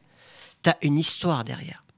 Mais c'est ça, en fait. Et il y a une histoire où, justement, elle est complètement liée à la règle. À la règle, c'est ça. Et pour moi, c'est un mystère, ça. Ça, c'est vraiment un mystère. Je saurais. Mais tu sais... L'esprit et la règle. Mais oui, mais... Alors, je vous donne un autre exemple pour vous comprendre, pour que vous puissiez vous comprendre mes problématiques. Parce que le problème de ce podcast, c'est que je n'arrive même pas à en énoncer la problématique. Maxime et Morgane lisent Sens. Il me semble qu'ils en comprennent parfaitement l'esprit. C'est-à-dire, au-delà même des règles que j'ai écrites, qui sont mal écrites. Objectivement, Sens Renaissance, c'est un jeu dont les règles sont mal écrites. Aujourd'hui, on peut le dire, on le sait, c'est acquis. Ce que tu veux dire, c'est qu'ils saisissent tout de suite les enjeux de la fiction. Ils saisissent tout de suite les enjeux de la fiction, et du coup, ils interprètent les règles ou les amendent. On pourrait dire ils formulent des amendements qui vont dans le sens du jeu et produisent finalement une partie qui est strictement identique à celle que je produisais, alors que à l'époque, ils ont amendé les règles qu'ils ont interprétées. C'est comme si, alors là, on est dans le fantasme absolu, c'est comme s'il y avait une communion d'esprit entre eux et moi, qu'en lisant la base, ça les transportait dans ma tête et ils étaient capables de devenir auteurs à ma place d'un meilleur jeu même que là moi. Aussi, évidemment qu'elle existe. Et là, c'est waouh. Évidemment qu'elle existe, cette communauté d'esprit, mais elle n'est pas magique. Si tu veux, elle n'est pas magique dans le sens où on repose tous dans un... Je dis pas qu'elle est magique. Ouais, mais justement, c'est exactement... Qu'est-ce qui se passe là ? Je peux pas te le décrire, mais je pense que... Enfin, si, je peux quand même partiellement te le décrire. Mais je pense qu'il faut vraiment se débarrasser de l'idée que ce serait quelque chose de magique. On est dans la même sphère culturelle, à un cheval près. Ils sont un peu plus jeunes que toi, mais ils ont les mêmes références culturelles. Tu sais, je crois que c'est au début du Tractatus, il me semble, ou de Wittgenstein, où il écrit un truc du genre « Ce livre est écrit pour les gens qui l'ont déjà pensé ». C'est ça, exactement. Et ce livre ne sera peut-être compris que par celui qui aura des pensées semblables. Et en fait, moi, quand j'ai découvert tout un tas de philosophes, je me disais « Ah, mais en fait, il est simplement en train de me dire explicitement quelque chose que j'ai senti toute ma vie ». C'est pour ça aussi cette sensation sur le maelstrom. C'est cette phrase un peu les grands esprits se rencontrent. C'est pas les grands esprits se rencontrent, mais c'est juste que y a des idées qui flottent non pas, il n'y a pas de substance d'idées, mais simplement elles sont répétées, elles nous sont susurrées tout le temps par la culture, par, tu vois, un peu comme. Alors, d'accord, ok. Qui est-ce qui invente en même temps le calcul Leibniz, c'est Newton. Et qui invente le calcul binaire, non, c'est ça, infinitésimal. ou infinitésimal, d'accord. Et qui invente ensemble. Pourquoi ? Parce qu'évidemment, ça flotte dans une espèce de. C'est dans l'air. C'est dans l'air. Par le running gag. Mais oui, ça existe. Mais en fait, ok, d'accord. Mais ça veut bel et bien dire qu'il y a un esprit des jeux qu'on partage. Enfin, il y a quelque chose qui est au-delà de la règle. Parce qu'on peut en amender les règles pour arriver à quelque chose de, même selon l'auteur, de meilleur. D'intention, ouais. Ah oui, mais alors là, que ça se réduit moi, pas à j'ai une jamais note fait de note d'intention. d'intention dans ce sens, il me semble. Il n'y a pas de note d'intention. Non, mais est-ce que du coup, Jérémy. l'univers d'un jeu de rôle qui permet justement d'intégrer des règles, comme tu le dis, avec les limites, pardon. Est-ce que du coup, ça permet justement l'univers d'amener l'esprit du jeu beaucoup plus facilement, là où un jeu de société comme l'univers, c'est de l'habillage, on peut pas faire l'impasse des règles. Juste, je passe la parole après, Fabien. J'ai parfois l'impression, mais je me trompe peut-être, que les auteurs de jeux de rôle sont très forts pour faire d'un esprit des règles ou d'un univers des règles. C'est-à-dire qu'en gros, même c'est plus important de transmettre l'esprit d'un jeu que d'en transmettre les règles. Dans Kuro, par exemple, les auteurs font le choix de dire les films dont ils s'inspirent. Et j'ai envie de dire que cette page où ils disent les films qui s'inspirent en dit beaucoup plus sur les règles du jeu que les règles qu'ils mettent à l'intérieur de l'ouvrage. Et moi, j'ai cette même sensation avec Sens. C'est-à-dire que mes références culturelles, qui ne sont pas magiques, dont parlait Fabien tout à l'heure, en disent presque plus que moi sur les règles qui en découlent. Et du fait, finalement, quand tu arrives à l'appendice où se trouvent les règles, tu n'as même pas besoin de les lire. Parce que tu as compris le jeu que je voulais créer et donc tu le crées mieux que moi. Et je pense, et je te redonne la parole, Fabien, que c'est un petit peu ce que veulent dire les rôlistes lorsqu'ils disent la règle d'or.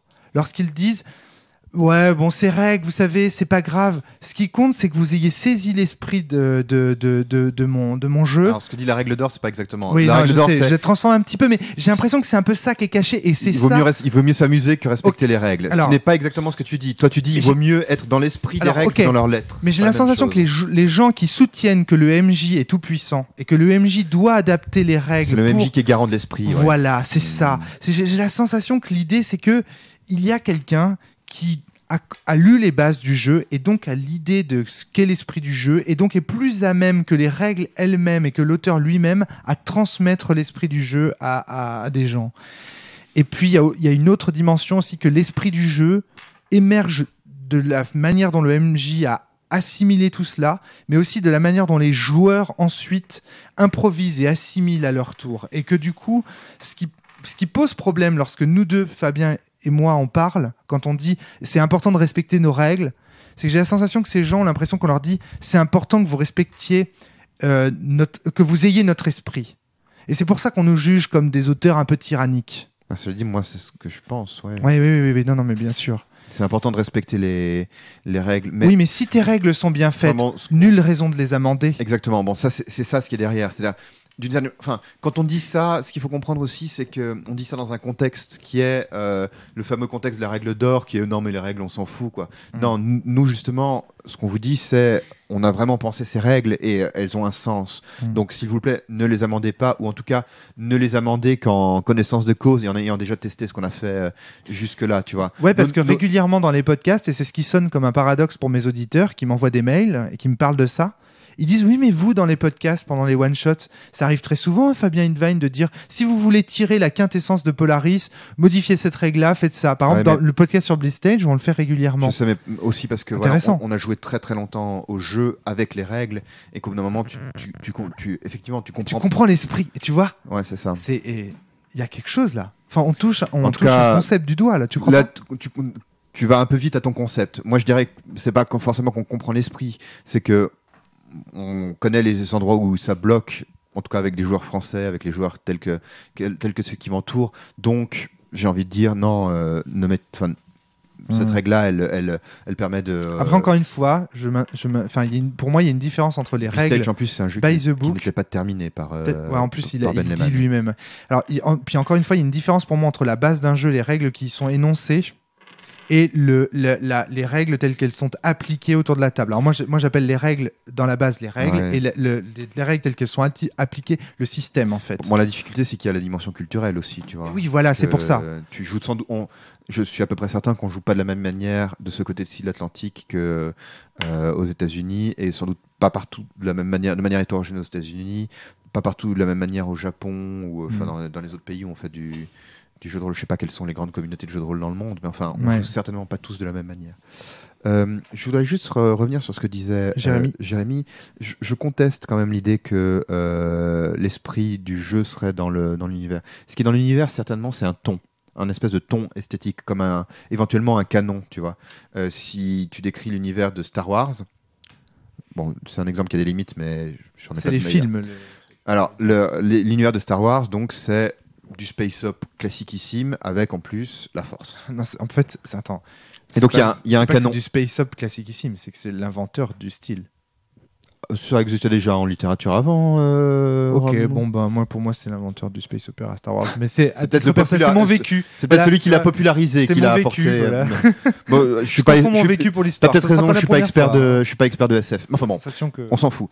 Ce qui est important, c'est que voilà, il y a un canon esthétique, si tu veux, des magiciens, chevaliers, moines dans l'espace, quoi. Et à côté, il y a un esprit du jeu. Le problème, c'est que voilà, le jeu Star Wars en fait en réalité n'existe pas, c'est-à-dire que il y a des jeux qui ont été créés mais qui sont en fait simplement on a plaqué un système D20 ou un système D6 sur l'univers de Star Wars. Sur l'univers de Star Wars, donc c'est difficile, mais on peut imaginer qu'il existe un esprit des règles. Si on devait imaginer un jeu qui reproduirait des trucs comme chez George Lucas, il y a un esprit des règles. Un peu de la même manière qu'il y a un esprit, comment dire, de narration, tu vois. Je crois que j'en parlais tout à l'heure, mais dans Star Wars, il y a des méta-règles du genre les gentils gagnent tout le temps, c'est un univers manichéen. Vous savez, c'est ce qu'on dit tout le temps sur les Stormtroopers qui ont du mal à toucher. Pourquoi ils ont du mal à toucher? Parce que si c'était vraiment des soldats d'élite, l'histoire se terminerait en 2-2, quoi. Et puis, tu vois, donc il y a des règles qui sont supérieures même à la métaphysique elle-même de l'univers. C'est toutes les fois où il y a cette blague, oui mais c'est complètement impossible.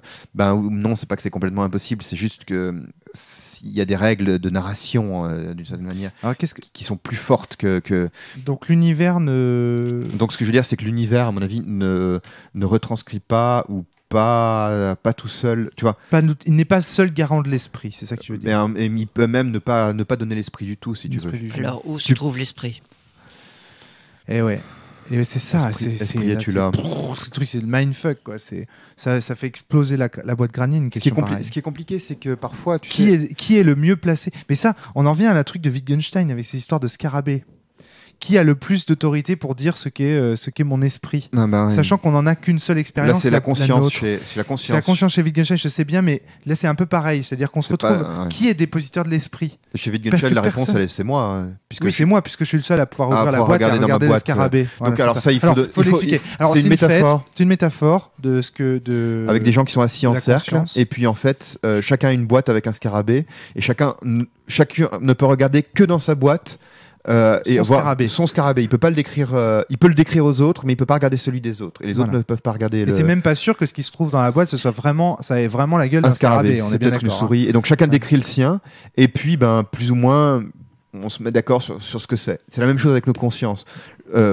C'est cette idée un peu, est-ce que les autres sont pas des robots, quoi? Est-ce que les autres ont vraiment une conscience, qui est une idée très vieille, hein, c'est déjà présent, il me semble, chez Descartes. Et quand il regarde les gens passer sous sa fenêtre et qu'il ne voit que des parapluies, voilà, il se demande que des chapeaux. Si c'est pas des chapeaux en fait qui sur des automates. Et donc voilà, est-ce que Colin qui est assis à côté de moi n'est pas un robot particulièrement bien fait, juste une mécanique. Et de même manière, vous savez pas si j'existe vraiment entre guillemets. Bon. Et donc, j'aimerais revenir à cette histoire d'esprit des règles. T'es parti un peu vite sur la métaphore. Si, parce que personne n'en est vraiment. Alors, à part l'auteur. Ce qui est compliqué, en plus, c'est que parfois, tu vois. je sais qu'en jeu de rôle, ça arrive souvent qu'on joue un truc et on lit des choses que l'auteur n'y avait pas mis ou pas mis consciemment. Vous savez, c'est toujours un peu cette blague, le prof de français de 5e qui surinterprète le texte. Non, l'auteur, il n'avait pas pu penser à tout ça. Bon, à mon avis, déjà, l'auteur, il est nettement plus intelligent que toi, donc il a sans doute pensé à tout ça. Mais même si l'auteur n'y a pas pensé consciemment, l'interprétation est quand même valable dans la mesure où il y a des choses qu'on peut lire dans une œuvre parce qu'elle résonne avec ce qu'on vit. Et justement, souvent, les œuvres les plus riches sont des œuvres qui transcendent les époques, transcendent les groupes sociaux, transcendent font tout sauf du clin d'œil autoréférentiel, quoi.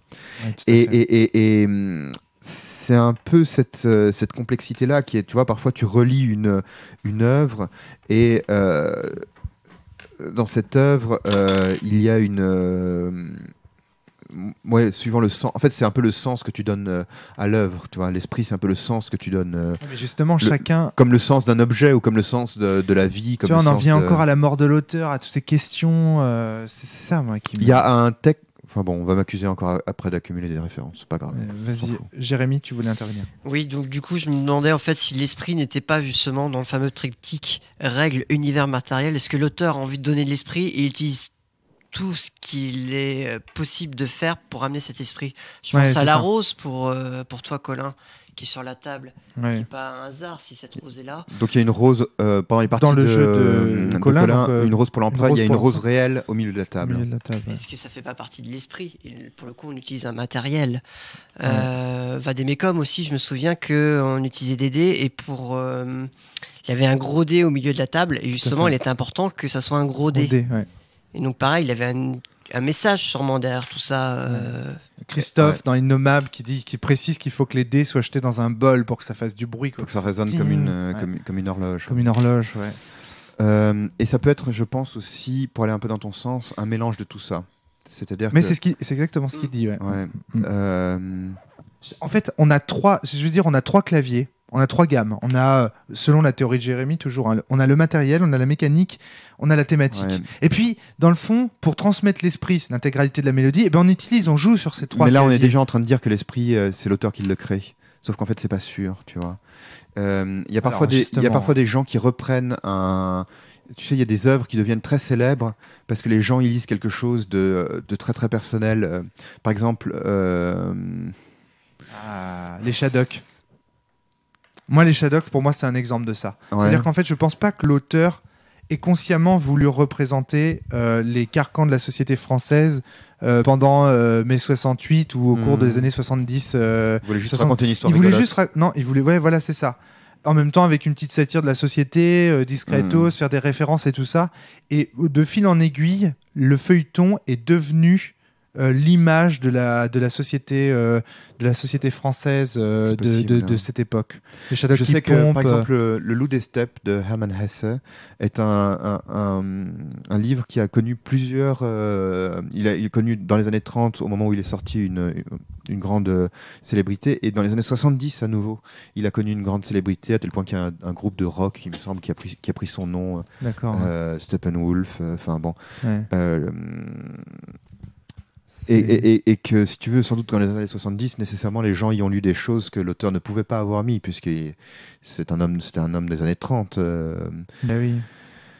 Et donc, il y a une relecture, tu vois, un nouveau sens. Mais tu peux pas nier que l'auteur, quand il joue sur ce clavier, lorsqu'il fait ses règles, lorsqu'il veut atteindre un objectif qui est cet esprit. Oui, il y a un esprit... Après, en tout cas, c'est toute la théorie du propos qu'on développe. Voilà, et finalement, est-ce que le bon jeu et le mauvais jeu, là on pourrait le dire comme ça, le bon jeu, c'est le jeu qui sait transmettre bien l'esprit. L'auteur regarde la partie sans y intervenir, et la partie se déroule exactement comme il le souhaitait. C'est pas un bon jeu, mais au moins un jeu efficace, au moins des règles efficaces, quoi. Tu voulais dire, Colin ? Non, je voulais dire juste, et comme la question est, j'ai l'impression je sais pas si on s'en éloigne ou pas, mais comme la question est comment on rédige une règle, dans ce cas-là, c'est l'auteur qui rédige la règle. Ça, je pense qu'on est d'accord. Ouais, tout à fait. Et c'est dans cette rédaction de règles que l'auteur rédige cette règle et essaie de transmettre en même temps peut-être un esprit. Est-ce que l'esprit, est-ce qu'il faut pas aussi des bons lecteurs de règles, tu vois ? C'est clair. Arriver à bien lire les règles, et c'est-à-dire à sortir de ces cadres habituels pour essayer de rentrer dans les cadres. Moi, j'ai un exemple concret. J'ai un exemple concret. Playtest d'une rose pour l'empereur. qui a eu lieu donc récemment. Flavie émet une hypothèse sur le voyage initiatique des héros. Je vois Colin qui tique. Je sens qu'il n'y avait pas pensé. Peut-être, je dis pas que ça va le devenir, mais peut-être que la proposition de Flavie va devenir une règle. Ben voilà, une excellente relectrice finalement qui t'ajoute, qui dit tiens mais ça serait cool, et l'auteur il fait sien. Il est pas là, c'est Flavie qui a écrit la règle. C'est ok, c'est Colin au final qui décide de la rédiger, de la mettre dans le jeu au final. Mais c'est Flavie qui a rédigé la règle. Là où je veux en venir, c'est que du coup, pour moi, Flavie aurait eu une part de l'autorialité. Mais tu vas pas la mettre dans les crédits. Bah si, comme relectrice, mais pas comme autrice. C'est ça que je veux dire. C'est ça qui est important. C'est que attention à ce qu'on considère comme l'auteur. L'auteur, c'est à un moment donné quelqu'un qui sait capter un esprit. Ça veut pas dire qu'il en est le créateur. Par exemple, dans Sens, il me semble qu'il y a énormément de choses. Oui, c'est ce que tu disais toujours. Les auteurs de Sens sont autour de la table. La cellule. Ouais. C'est ce que j'ai toujours dit. Et c'est ce que je veux dire, en un sens que moi, en tant qu'auteur, je n'ai fait que capter un truc que j'ai trouvé vachement bien et j'ai essayé de le poser le mieux possible sur le papier. Pour le Val, c'est encore une autre histoire. Pour le Val, c'est 20 ans de 20 ans. T'es presque un moine zen de Magic, si tu veux. Quand tu répètes 150 fois le même geste, au bout d'un moment, le geste prend un sens qui est différent. C'est possible. Mais c'est pour ça que t'appelles les gens de la cellule les auteurs de Sens. Oui, j'aime bien. Tu leur donnes le titre d'auteur. Ouais, on est d'accord. Bah oui, parce que pour moi, Agonis, le personnage d'Agonis, le personnage de Lina, tous ces personnages, c'est quand même des propositions. Toutes les propositions qui sont faites, c'est quand même les propositions des joueurs. Alors ok, ce sont des patrons qui vont donner. En fait, ce sont des patrons, c'est-à-dire des modèles, des motifs, des patterns. Ce sont des images de ce qu'un personnage pourrait devenir, qui doivent inspirer le meneur à comprendre l'esprit du jeu pour lui-même inventer sur le tard des problématiques et des règles, des situations qui vont conduire à ce que ces joueurs fassent la même chose que les personnages du roman. Enfin, vous voyez ce que c'est mon Dieu compliqué. Et en fait, la question de ce podcast, c'est rédiger une règle. C'est ça, c'est quel est l'enjeu d'une règle ? C'est ça. En fait, l'enjeu d'une règle, c'est peut-être pas la règle en elle-même, c'est peut-être l'esprit de la règle. En tout cas, pour le jeu de rôle. C'est ça. Et là, le jeu de société. Alors, revenons un peu au jeu de société. Très intéressant de faire la distinction. Ben moi justement, je l'ai dit. De plateau. On en revient à Platon. C'est possible de rédiger un jeu de société où les règles sont rédigées vraiment comme de la programmation, tu vois. Ça c'est sûr. Tu définis tes objets, tu dis quelles sont leurs interactions. Tu vois, il y en a qui veulent faire ça pour le Val. Il y en a qui veulent faire ça pour le Val. Pierre Girard, Benjamin Le Boucher. Et donc, ce qui n'est pas possible en jeu de rôle. Ça, je crois qu'on est à peu près d'accord. On est à peu près d'accord là-dessus. Donc, c'est une possibilité. Ça ne veut pas dire qu'on est obligé de le faire, Rome. Mais c'est qu'en tout cas, c'est une possibilité pour. Tu vois, c'est ce que je parlais des règles de Death Angels tout à l'heure. Les règles de Death Angels fonctionnent vraiment comme un programme, quoi. Mais moi, je suis persuadé, Fabien, que ce que tu dis là, c'est daté. C'est-à-dire que dans 20 ans, on réécoutera ce podcast quand l'Oculus Rift sera plus à 700 €, mais à 7 € par personne, qu'on pourra l'acheter à n'importe quand et qu'on pourra implémenter des jeux sur l'Oculus Rift avec oreillettes, le truc et tout. Je suis sûr que ce que tu es en train de... jeu vidéo, non ? Oui, absolument. Je pense que le jeu vidéo peut devenir à terme un jeu de rôle avec des règles fixes, comme tu es en train de le décrire là, fait par des codeurs et des programmeurs. C'est un petit peu l'ambition qu'a eu le RPG. C'est un petit peu l'ambition de Bloodlines. Alors, je pense que le jour où on y arrivera, c'est sans doute le jour où on arrivera à inventer des intelligences artificielles. C'est possible. Vraiment au sens de Turing. C'est-à-dire l'intelligence artificielle au sens de Turing, c'est-à-dire que quand tu interagis avec elle, tu n'arrives pas à faire la différence avec un être humain. C'est déjà le cas. Ouais. Pardon ? Il y a déjà des intelligences artificielles. Qui arrivent à passer le test de Turing ? Oula ! Si tu m'apprends ça, c'est la naissance des IA. Je pensais que c'était déjà fait, mais peut-être que je me trompe. Mais j'étais persuadé qu'il avait peut-être déjà dans certaines conditions, mais il me semble pas qu'on ait des machines qui arrivent à. Il y a des machines qui arrivent à passer. Je suis pas. Enfin, parce que si tu veux une machine qui arrive à imiter un être humain, où on n'arrive pas à faire la différence avec l'être humain, waouh. Ok. Non, mais peut-être que je me trompe. Ce serait une sacrée nouvelle, mais... Enfin, dans le fond, on en revient à cette putain de question platonicienne de est-ce que la phrase, la proposition, est son sens à elle-même, ou est-ce qu'il existe un sens caché derrière la proposition ? Et ça, je transpose à la règle maintenant. Regarde ce que ça donne. Est-ce qu'il existe l'esprit d'un jeu qu'une règle cherche à poser dans une base et à transmettre ?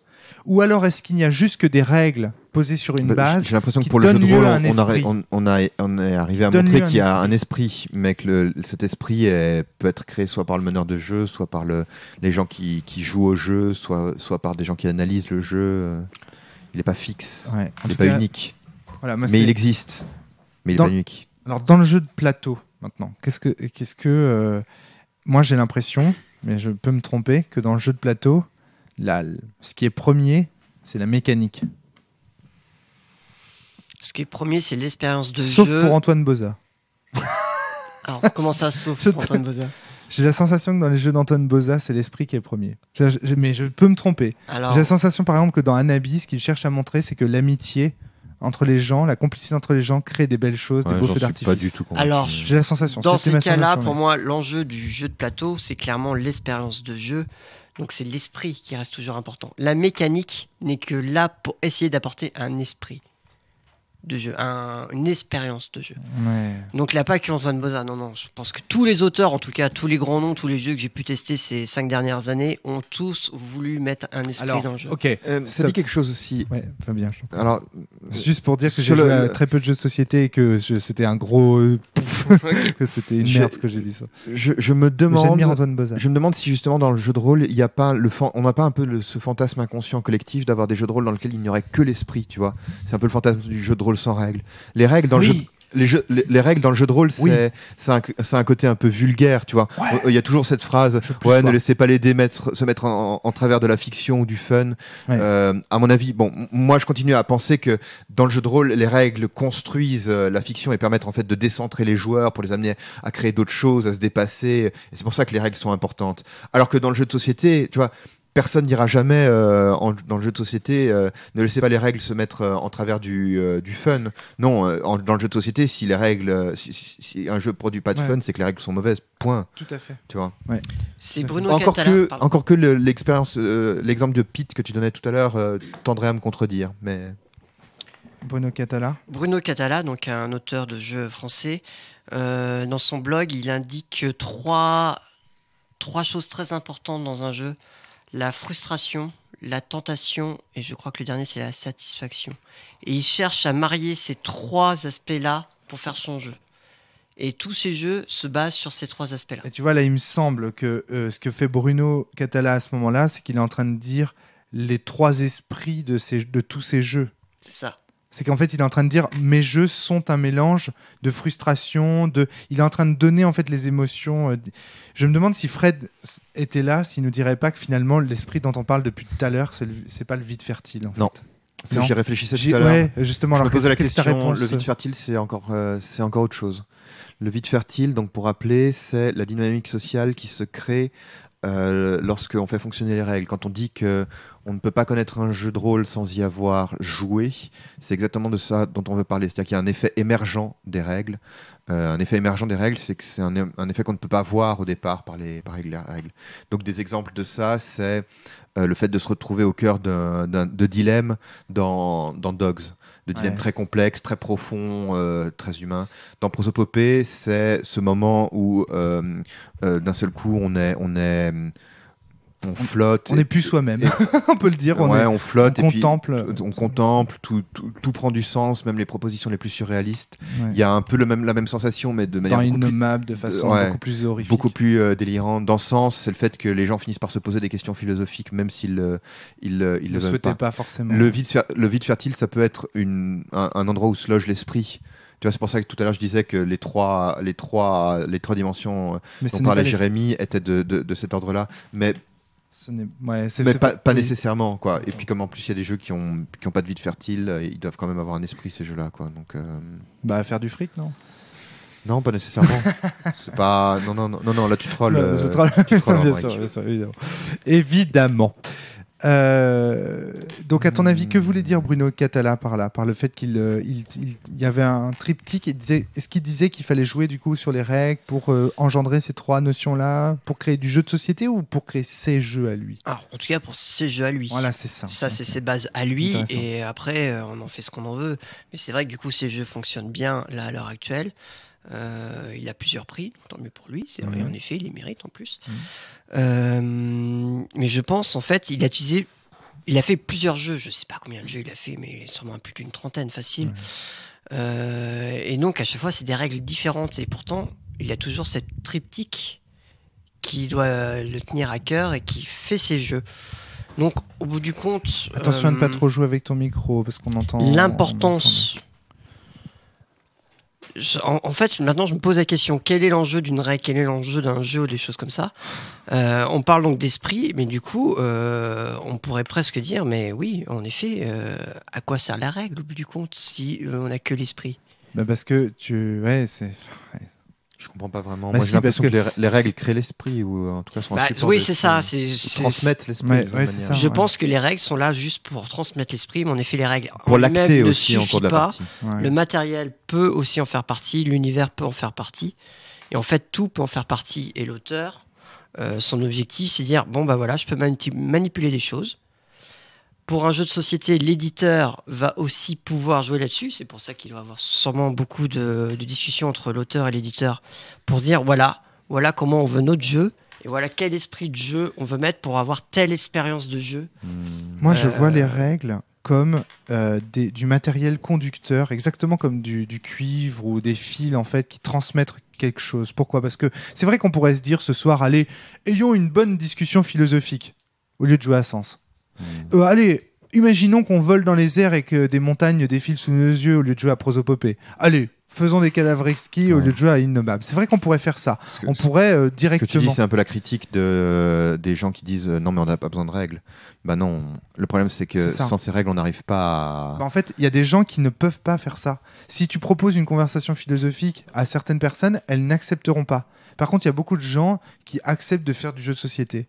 Et en fait, les règles vont transmettre, vont conduire en fait une énergie et vont électrifier, vont saisir les gens alors qu'ils ne s'y attendaient pas. Et dans le fond, les plus grandes sensations que j'ai toujours eues dans toutes les œuvres qui m'ont bouleversé, c'est toujours des œuvres qui m'ont électrifié en un sens, dont les règles étaient tellement conductrices d'énergie que j'ai senti, par exemple, Journey, pour moi c'est un jeu merveilleux. Je n'avais pas envie de faire ce voyage en fait.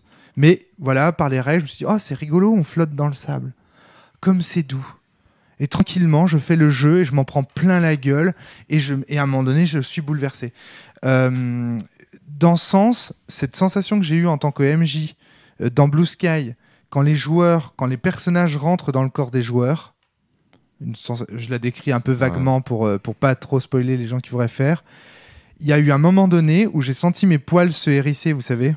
Et c'est pour ça que je parle d'électriser, parce que c'est souvent des moments où on sent qu'il y a quelque chose qui se passe, qu'on n'a pas voulu, qui nous sort peut-être de notre zone de confort, je ne sais pas. Mais ça, sans les règles, on ne l'aurait pas eu, clairement. On ne peut pas choisir d'être bouleversé. Et là, tu vois, par exemple, c'est ici que c'est difficile de se dire, d'arriver à faire la distinction entre esprit et vide fertile. Parce que là, ce dont tu parles, j'ai l'impression que c'est de bons vides fertiles, tu vois, qui sont créés de manière émergente par les règles. Tout ce dont je voulais parler par là, c'est pas vraiment de l'esprit, si tu veux, mais c'est de dire les règles sont conductrices d'énergie. Elles sont là pour asseoir des gens sur une chaise et leur dire... En fait, pour moi, la règle, c'est la chaise du grand 8. Assis-toi là. Tu vois, c'est un truc qui résiste à tes fesses. Ouais, mais en même temps, c'est toi qui pédales pour faire avancer le grand 8. Tu vois, ce qui est particulier dans la manière dont tu le décris, c'est qu'on a l'impression que le joueur est passif. Non, le joueur n'est pas passif. C'est ça ce qui est intéressant, justement, dans l'utilisation des règles et dans l'utilisation du jeu de rôle, la dimension interactive. C'est que, si tu veux, on n'est pas... Ouais. C'est pour ça que quand tu parles de piège pour Sens, c'est faux. Enfin, c'est une manière de vendre ton jeu, mais c'est faux parce que en réalité, les joueurs acceptent petit à petit d'entrer dans cette. Alors, il n'est pas faux c'est pas entièrement. Il n'est pas faux que j'ai conçu Sens comme un piège. D'accord. Ouais, voilà, c'est ça. Mais ce que je veux dire par là, c'est que on donne l'impression que voilà, c'est une chaise de grand 8 qui te piège, qui te dit pas de quoi. En réalité, c'est que comme les choses avancent petit à petit, tu acceptes simplement en continuant à jouer, si tu veux. Donc c'est pas malsain, quoi. Et au contraire, c'est même tellement la dimension interactive permet de mettre dans le jeu ce que tu veux y trouver et donc que tu n'es pas... J'ai un souvenir qui va vraiment dans ton sens, Fabien, c'est un souvenir de Sens. Quand à la fin de Sens, donc on joue avec Natacha et donc Adrien lui avait déjà terminé Sens, il avait déjà terminé le jeu et donc Natacha termine le jeu à la fin de Sens Cosmo. À la fin de Sens Cosmo, tout à fait. Elle est bouleversée. Et Adrien arrive un peu pour la consoler, lui dit mais tu savais ce qui se passerait. Tu le savais depuis le départ, ce qui va dans ton sens. C'est-à-dire que en fait dans le sens il y a un côté on sait tout de suite où on va. Enfin, on sait que le jeu il va dans une direction donnée. Il y a une espèce de conscience inconsciente. Voilà, c'est ça. Mais on le sait de manière obscure, quoi. Ouais, c'est ça. Et j'ai la sensation en fait que c'est ça que les règles, c'est à ça que les règles servent en fait. Ouais. Elles servent à orienter. Vers quoi on va. Ouais. Mais après, c'est une route. Je préfère la route plutôt que le fil conducteur. C'est une route et puis les gens la suivent. Mais il me semble que alors donc la direction, ça colle aussi à la route, ouais, c'est ça. Mais après, il y a quand même des gens qui marchent dessus et puis si tu veux changer de route, libre à toi, quoi. Mais c'est même un parcours en fait la règle. Mais parce que tu peux tourner à droite plutôt qu'à gauche. Il y a des jeux dans lesquels c'est un peu plus compliqué en plus parce qu'il y a quand même des libertés. Enfin, c'est une analogie en fait. Toutes les analogies ont des limites. On sait que c'est les analogies, ça pue du cul et que le mieux c'est de donner des vraies analyses. Mais parfois ça aide aussi à comprendre ce qu'on veut dire. Parce que là, en fait, en l'occurrence, on manque de concept aussi pour parler de ce dont on a. Écrire une règle, honnêtement. C'est correspondre, c'est quand même tenter de transmettre à un lecteur l'esprit des parties qu'on a joué, en tout cas dans le jeu de rôle, il me semble. Ouais. Et dans le jeu de société, c'est pareil, il me semble quand même. Oui, et voilà. Et ce que tu dis, c'est que finalement, la difficulté dans le jeu de rôle, je ne pense pas que la question se pose de la même manière. C'est que dans le jeu de rôle, tu peux pas simplement dire faites des parties dans lesquelles vous êtes super contemplatif. Tu peux pas simplement écrire une règle comme ça. Il faut que tu dises dans Prosopopée. C'est ce que je reprochais à Sombre de Johan Scipion. Où je disais par exemple, dans son jeu, en fait, c'est le jeu dit trop. Faites un truc comme au cinéma. Oui, mais les règles ne sont pas suffisantes pour amener les gens à faire vraiment comme au cinéma. En tout cas, dans les premiers et deuxièmes fanzines. Il paraît que justement, là, dans le 3, le 4 et le 5, les choses s'améliorent et que le jeu se complète de plus en plus. Donc là, je parle vraiment uniquement du premier et du deuxième. Quand j'avais relu Sombre, j'avais dit à Johan, il ne suffit pas de dire à des joueurs, à des rôlistes, faites comme au cinéma, faites de l'horreur comme au cinéma. Ce n'est pas une règle suffisante, parce qu'il faut aussi que tu leur donnes des règles pour émuler ce style. Ouais. C'est ça le sens de cette critique. Les règles sont là pour... Tu peux pas simplement dire sinon moi j'ai terminé tous les jeux, quoi. J'écris un truc, amusez-vous, puis voilà. Ouais, c'est ça. Philippe Tromer avait traduit un jeu qui s'appelait un espèce de jeu qui s'appelait Zombo, et puis l'univers c'était Zombo, faites ce que vous voulez, créer les jeux s'appelle Zombo et les jeux sont comme vous voulez, créer les personnages Zombo, et puis c'était un espèce mais c'est génial en fait. De manière de finir le jeu de rôle, quoi. Voilà, créer des trucs pour vous amuser, oui, mais dans le avant tout. Oui, mais dans le fond, Zombo se moque de la règle d'or en fait. Oui, Zombo se moque de la règle d'or, tout à fait. C'est ça. C'est-à-dire qu'il finit en disant, oui, on peut finir tout le jeu de rôle en disant créer des univers dans lesquels vous amusez, créer des personnages dans lesquels vous amusez, créer des systèmes dans lesquels vous amusez. Ok. Donc, pour revenir aux enjeux de Colin, toi qui es en train d'écrire une règle en ce moment. Un ensemble de règles. Un ensemble de règles, ouais. Enfin, une base, pardon, avec un ensemble de règles. Comment est-ce que tu vois cette réflexion ? Est-ce que ça t'apporte quelque chose ou est-ce que tu te dis non, mais... Et moi, j'ai la sensation en fait que cette réflexion, et c'est ce qui est rigolo à la mener, finalement, elle ne nous apporte rien en tant qu'auteur de règles. Et ça, c'est curieux. C'est-à-dire que... Enfin, je veux dire, de savoir qu'il y a un esprit, etc. On sait... J'ai l'impression qu'on sait... Tu le sais déjà qu'il y a un esprit. Une phrase ça revient peut-être justement à ce que vous disiez avant du Tractatus ou de seuls ceux qui ont pensé de telles choses pour le comprendre. Je dirais pas ça, mais en tout cas, je dis... Oui, et je comprends ça. Je sais pas si ça va m'aider, mais je comprends ce qui est dit. Et c'est pour ça que c'est d'une certaine façon, il y a une part d'acceptation, c'est-à-dire accepter que oui, il y a des gens qui tu pourras pas transmettre ton jeu, mais c'est pas que tu le veux pas, c'est juste que t'as pas la même forme d'esprit d'une certaine manière. C'est ça. Et c'est vrai qu'il y a des fois, il y a des jeux, tu les lis et tu dis oui, je comprends tout de suite ce que c'est, et d'autres.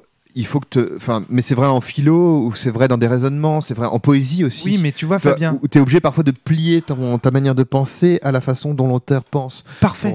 Pour y arriver. Mais si les règles sont justement les conductrices, la route qui te guide vers la pensée de l'auteur, et si un jeu ne sait pas te conduire sur la bonne route pour te conduire à la bonne pensée, c'est qu'il est mauvais.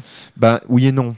Je pense pas qu'il t'aide de manière absolue d'arriver à une... Seuls les sites sont aussi absolus, tu penses? Si tu veux. Ce que je veux dire, il n'y a pas de... Tu vois, je disais que je fais pas mal de deuil aussi par rapport aux idéaux que j'avais en commençant toute cette aventure. Et un des deuils, c'est de se dire, bon, ben voilà, oui, des règles parfaites, non, je n'y crois pas. Non. Tu vois. Parce que les êtres humains on a beau être reliés par des références culturelles, les êtres humains sont beaucoup trop divers. Justement. On est reliés par des références culturelles et par des modèles psychologiques, mais une des réflexions qui guide aussi ce podcast dans ma tête, qu'encore une fois, je ne sais pas très bien où on va dans ce podcast. C'est vraiment un podcast où j'essaie... C'est un ovni. C'est un ovni, exactement. on serpente. Et c'est une phrase que j'ai trouvée dans le jeu de Colin qui m'a énormément intégré. C'est ce nota bene, le nota bene sur le langage et la langue française, où il dit... en substance, Colin, tu dis je ne peux pas imaginer que mon jeu soit joué dans une autre langue. Alors, j'aimerais bien que tu expliques ce que tu as voulu dire par là. Je dis plutôt que c'est un peu bizarre, mais je prends pas de responsabilité sur le fait de jouer ce jeu dans une autre langue et que Ah oui, tu penses que ça pourrait dysfonctionner du fait de jouer. Je peux Ah rien dire d'accord, sur c'est bien sur différent. son fait de fonctionner. C'est pas si différent que ça, parce que ce que j'entends par là, c'est que c'est très simple en fait, c'est que la langue c'est un filtre au travers duquel on comprend le monde en tant qu'être humain et que c'est notre manière de réfléchir, et que donc j'ai écrit mon jeu en français, donc je l'ai écrit d'une manière spécifique et que je l'ai écrit d'une manière qui est propre à ma culture et à ma façon de voir les choses, qui est induite par ma langue. Oui, Et dans ce sens la langue, ça fait partie des filtres avec c'est ça, lesquels c'est tu ça. penses, quoi. Et Voilà. c'est ce que Et en un sens, la règle parfaite, ce serait celle qui ne passerait par aucun langage. Ben, tu sais, c'est le fantasme un peu de tes logiciens là du 19e, genre C'est pas le Frege, monde. C'est pas le monde. Frege et quelques C'est autres. pas le monde cette règle. Alors ça, c'est une vision zen, c'est-à-dire que de dire qu'en fait, Ou mystique. toutes les réponses sont déjà devant tes yeux. Il suffit que Ouais. tu arrives C'est pour ça que je t'arrives dis ça. à perdre C'est mystique. à perdre les filtres qui t'empêchaient de les lire. Mais juste pour terminer, Frege et quelques autres ont essayé d'inventer des langages absolus qui laisseraient pas de place à l'interprétation, où il y aurait pas de... L'idéographie. Ils y sont pas arrivés. Enfin, Euh, ils y sont Beaucoup arrivés de avec jeux de des... société ils utilisent justement des petits symboles pour essayer que ça soit édité en plusieurs langues avec les mêmes cartes. Ah oui, c'est vrai que c'est C'est super génial. intéressant. Ouais, c'est vachement bien, ça. Et des fois c'est efficace, des fois ça l'est pas. Après, encore une fois, c'est la même problématique, c'est-à-dire comment on écrit une règle, mais comment on fait des iconographies pour que ça fonctionne sur toutes les cultures. ouais. Je crois que le code de la route est universel, il me semble. Quasiment, ouais. En Il y a tout cas, pas, il y a à part rouler à gauche ou à droite, mais les panneaux des codes de la route, ça fait partie des Et rares les- trucs qui sont les vraiment. petits livres de code de la route, je crois que c'est expliqué les différents panneaux européens, les 2-3 qu'il n'y a pas en France. Il y a des formes de panneaux. Je sais qu'en Allemagne, ils entourent les panneaux avec du fer. Tu sais, alors que nous, les panneaux sont la structure en fer et à l'intérieur. Ouais. Enfin, un truc, je me souviens aussi d'un groupe de recherche à qui on avait demandé, c'était des biologistes, je crois, ou c'était un ensemble où on avait demandé de faire un panneau pour le cas où la civilisation humaine disparaîtrait puis renaîtrait pour signaler le danger nucléaire. Ah oui. C'est-à-dire, en Comment fait, en dans gros, on 10 000 savait ans. que la pollution, dans 10 000 ans, serait toujours là, mais que les humains, éventuellement, pour des- auraient pu disparaître, puis produits renaître, radioactifs. Pour les déchets, etc. Ouais, Pour les Déchets déchets radioactifs. Et donc, ils étaient à la recherche d'un symbole. Et je crois que ce qui avait été décidé, c'était quoi? C'était un homme qui était en train de vomir, je crois. C'était ça, c'était un panneau, D'accord. il me semble. Mais bon, Il y a un peu la même chose regarde, dans, tu sais, le fameux recherche truc en symbole or absolu. qu'ils ont envoyé où tu as une nana à poil, un mec à Ouais. poil. Alexandre Astier en parle dans son exoconférence, c'est d'accord. fameux. qui lève la C'est main fameux. et puis tu as tout un tas de symboles tout autour Ouais. de ça, Je vous invite vraiment. en espérant que les gens arrivent à C'est très comprendre. C'est très bon, l'exoconférence d'Alexandre Astier. Et j'invite aussi les auditeurs à regarder l'excellent spectacle Que ma joie demeure, qui est un spectacle Ouais. sur Alors, Bach, c'est aussi, qui est est extraordinaire, très chouette. vraiment extraordinaire. De toute façon, Alexandre Astier était au top, change rien. Donc, par rapport à Colin, je voulais revenir sur cette... Pourquoi est-ce que tu t'es senti obligé de préciser ça? C'est la première fois que je vois ça dans un jeu, et moi, je le dis souvent pour Sens. Je dis souvent Sens est intraduisible. Vous voulez jouer à Sens anglophone? Bah, apprenez le français. Ce qui sous-entend que les PJ dans Sens parlent français, non? Oui, mais c'est pour des raisons un peu particulières. Non, mais je sais savoir pourquoi Colin a fait ce choix, pourquoi il a mis ça dans sa règle. Ça m'intrigue énormément. Quand tu as écrit cette règle, à quoi tu pensais? C'est quoi l'esprit de cette règle? Ah oui. C'est en reparlant de cette notion d'auteur un peu, ça vient juste d'un peu d'études que j'ai fait, quoi. Et je considérais que c'était important parce que j'y ai juste pensé un peu, je sais pas si c'est naturellement, mais justement, c'est pas naturellement dans ce sens-là, c'est naturellement dans le sens de la règle. Et je me suis dit, oui, pour moi, c'est quelque chose qui fait partie d'une restriction dans mon jeu et qui fait partie d'un cadre que je peux mettre. Tu veux... Sachant que c'est pas une règle, c'est une note d'intention, d'après ce que tu dis. Oui, c'est vrai, c'est une nota bene. T'as tout à fait raison. Oui, pardon. Je suis pas autant violent. Je dis pas qu'il peut être joué qu'en français. Je dis juste que je prétends pas. Ouais. Si je peux prétendre qu'il est jouable en français, je peux en aucun cas prétendre qu'il soit jouable dans une autre langue. Je suis tellement navré. J'ai tendance à considérer que tout ce qui se trouve dans une base de jeu de rôle, même une illustration, même une page, est une règle en fait. Une règle, ouais. Même une pagination est une règle. Ouais, dans ce sens, je joue énormément avec la typo, avec plein de choses cela comme dit, ça. Arriver à définir une règle, ce serait presque encore un autre podcast. Qu'est-ce que c'est une règle, franchement le jeu de rôle, justement, défonce ça.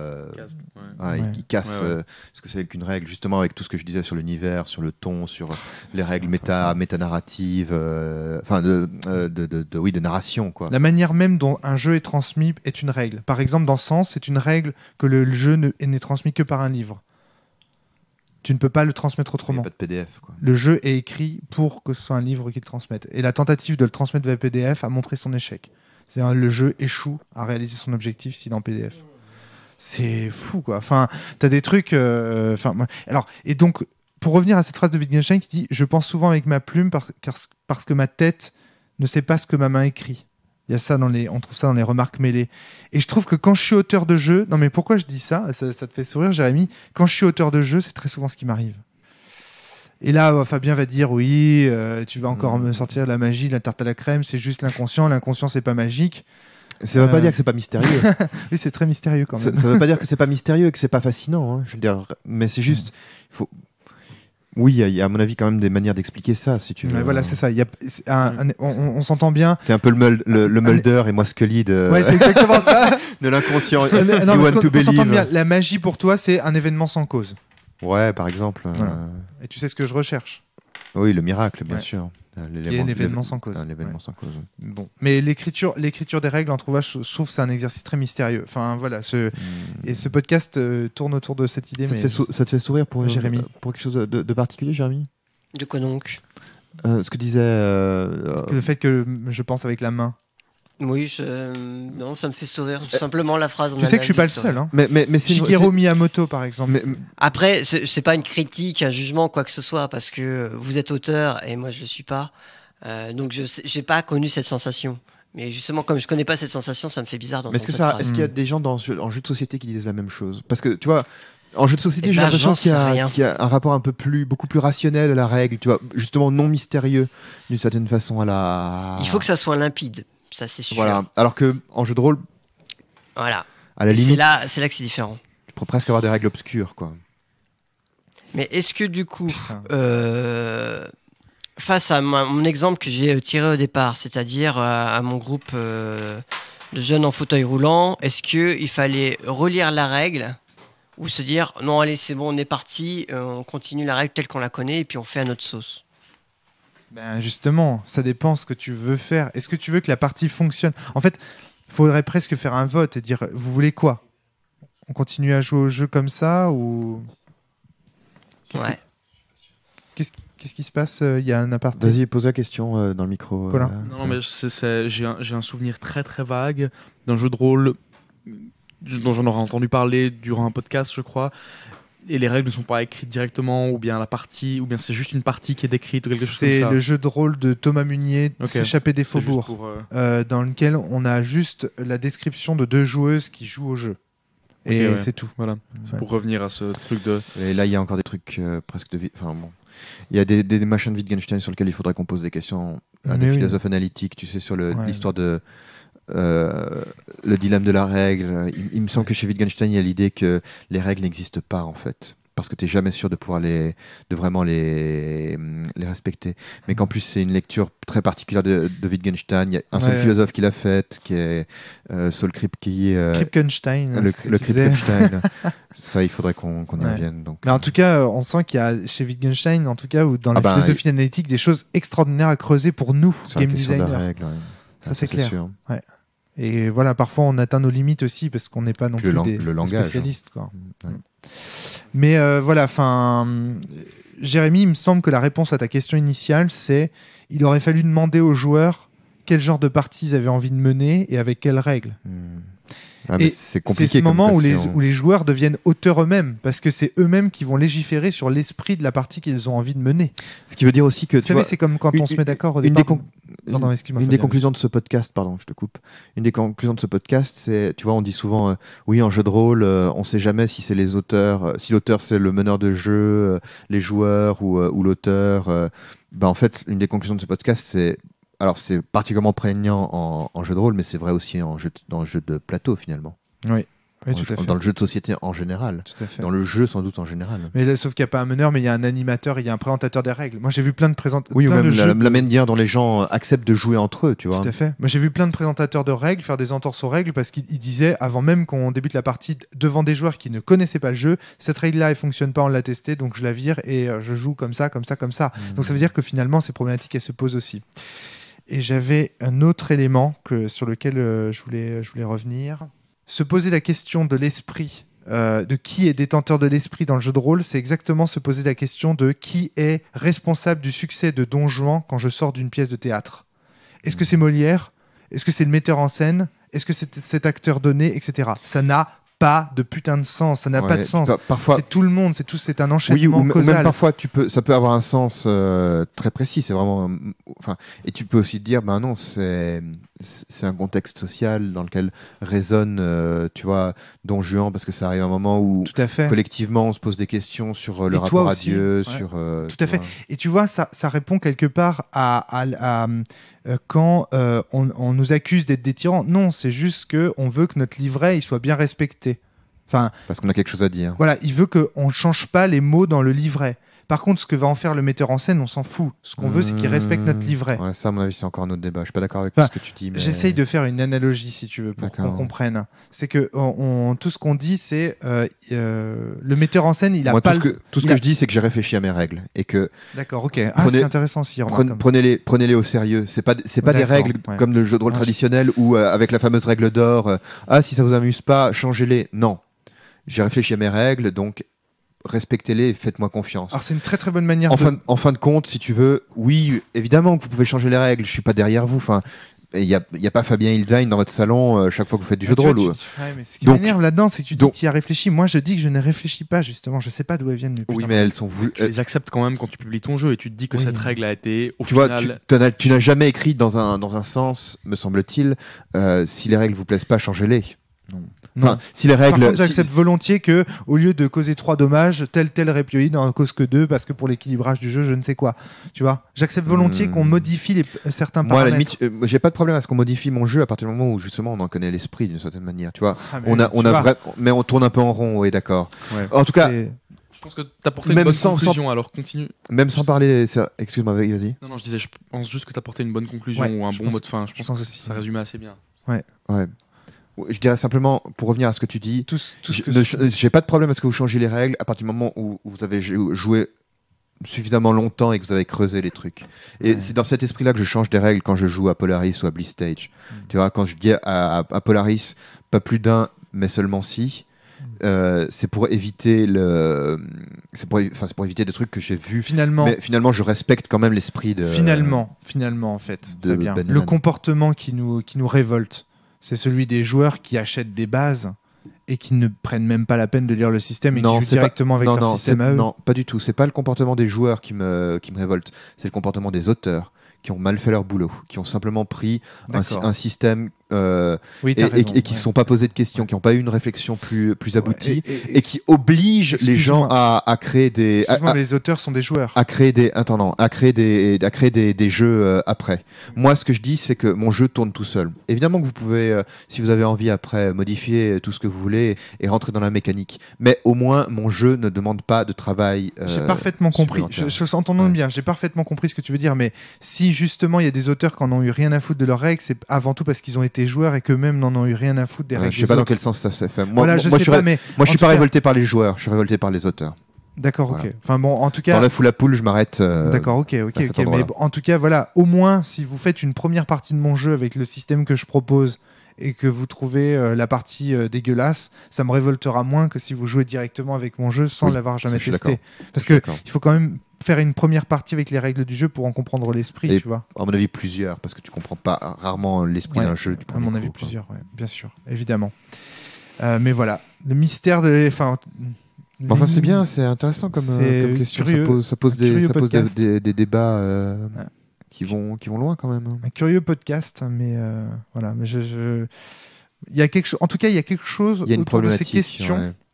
Il y a quelque chose autour de ces questions qui touche à l'actualité brûlante du jeu de rôle en ce moment, et notamment à l'activité du blog d'Eugénie, je pense. C'est-à-dire, ce que dit Eugénie, c'est les joueurs doivent se responsabiliser sur l'esprit de la partie. C'est-à-dire, il me semble qu'il y a quelque chose comme chaque joueur doit se responsabiliser au sein d'un groupe, car il est lui aussi le garant de la partie. Les règles seules ne peuvent pas... donc, sous-entendu, chaque joueur doit être bienveillant, chaque joueur doit être poli avec les autres. Il y a un minimum de conditions. Elle va plus loin quand même. Elle va beaucoup plus loin parce qu'elle impose des règles fortes de comportement. Enfin, elle impose. Elle invite, évidemment. Quand je dis impose, on se comprend. Oui, elle propose des règles de comportement fortes de joueurs qui sont des règles qui... Moi, parfois, on va pas faire son procès alors qu'elle est pas là, c'est pas juste. Mais parfois, j'ai l'impression que ça revient un peu à inventer des bonnes parties, quoi. Mon but n'est pas de faire son procès, mais de dire que c'est une problématique qui est au cœur des débats rôlistes. Ça fait l'actu, en fait. Et ça résonne avec ce qu'elle écrit, oui. Il y a quelque chose autour de ça. De la même manière que les rôlistes routards ont tendance à avoir une vision du jeu de rôle qui est que le jeu de rôle, c'est rassembleur.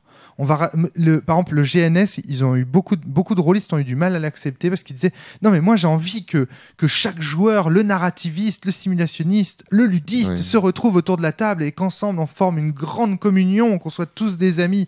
Et il y a un côté comme ça très très spirituel du jeu de rôle, comme une espèce de grande réunion de famille où tout le monde devrait faire des efforts pour que chacun s'entende et que dans le fond l'harmonie du jeu de rôle et l'esprit du jeu de rôle c'est cet esprit de sacrifice et de concession. Alors, moi tout ce que je dis c'est qu'il peut exister des choses différentes et il s'agit de savoir que plein de portes différentes sont ouvertes. Oui, exactement. On n'est pas obligé de s'entendre.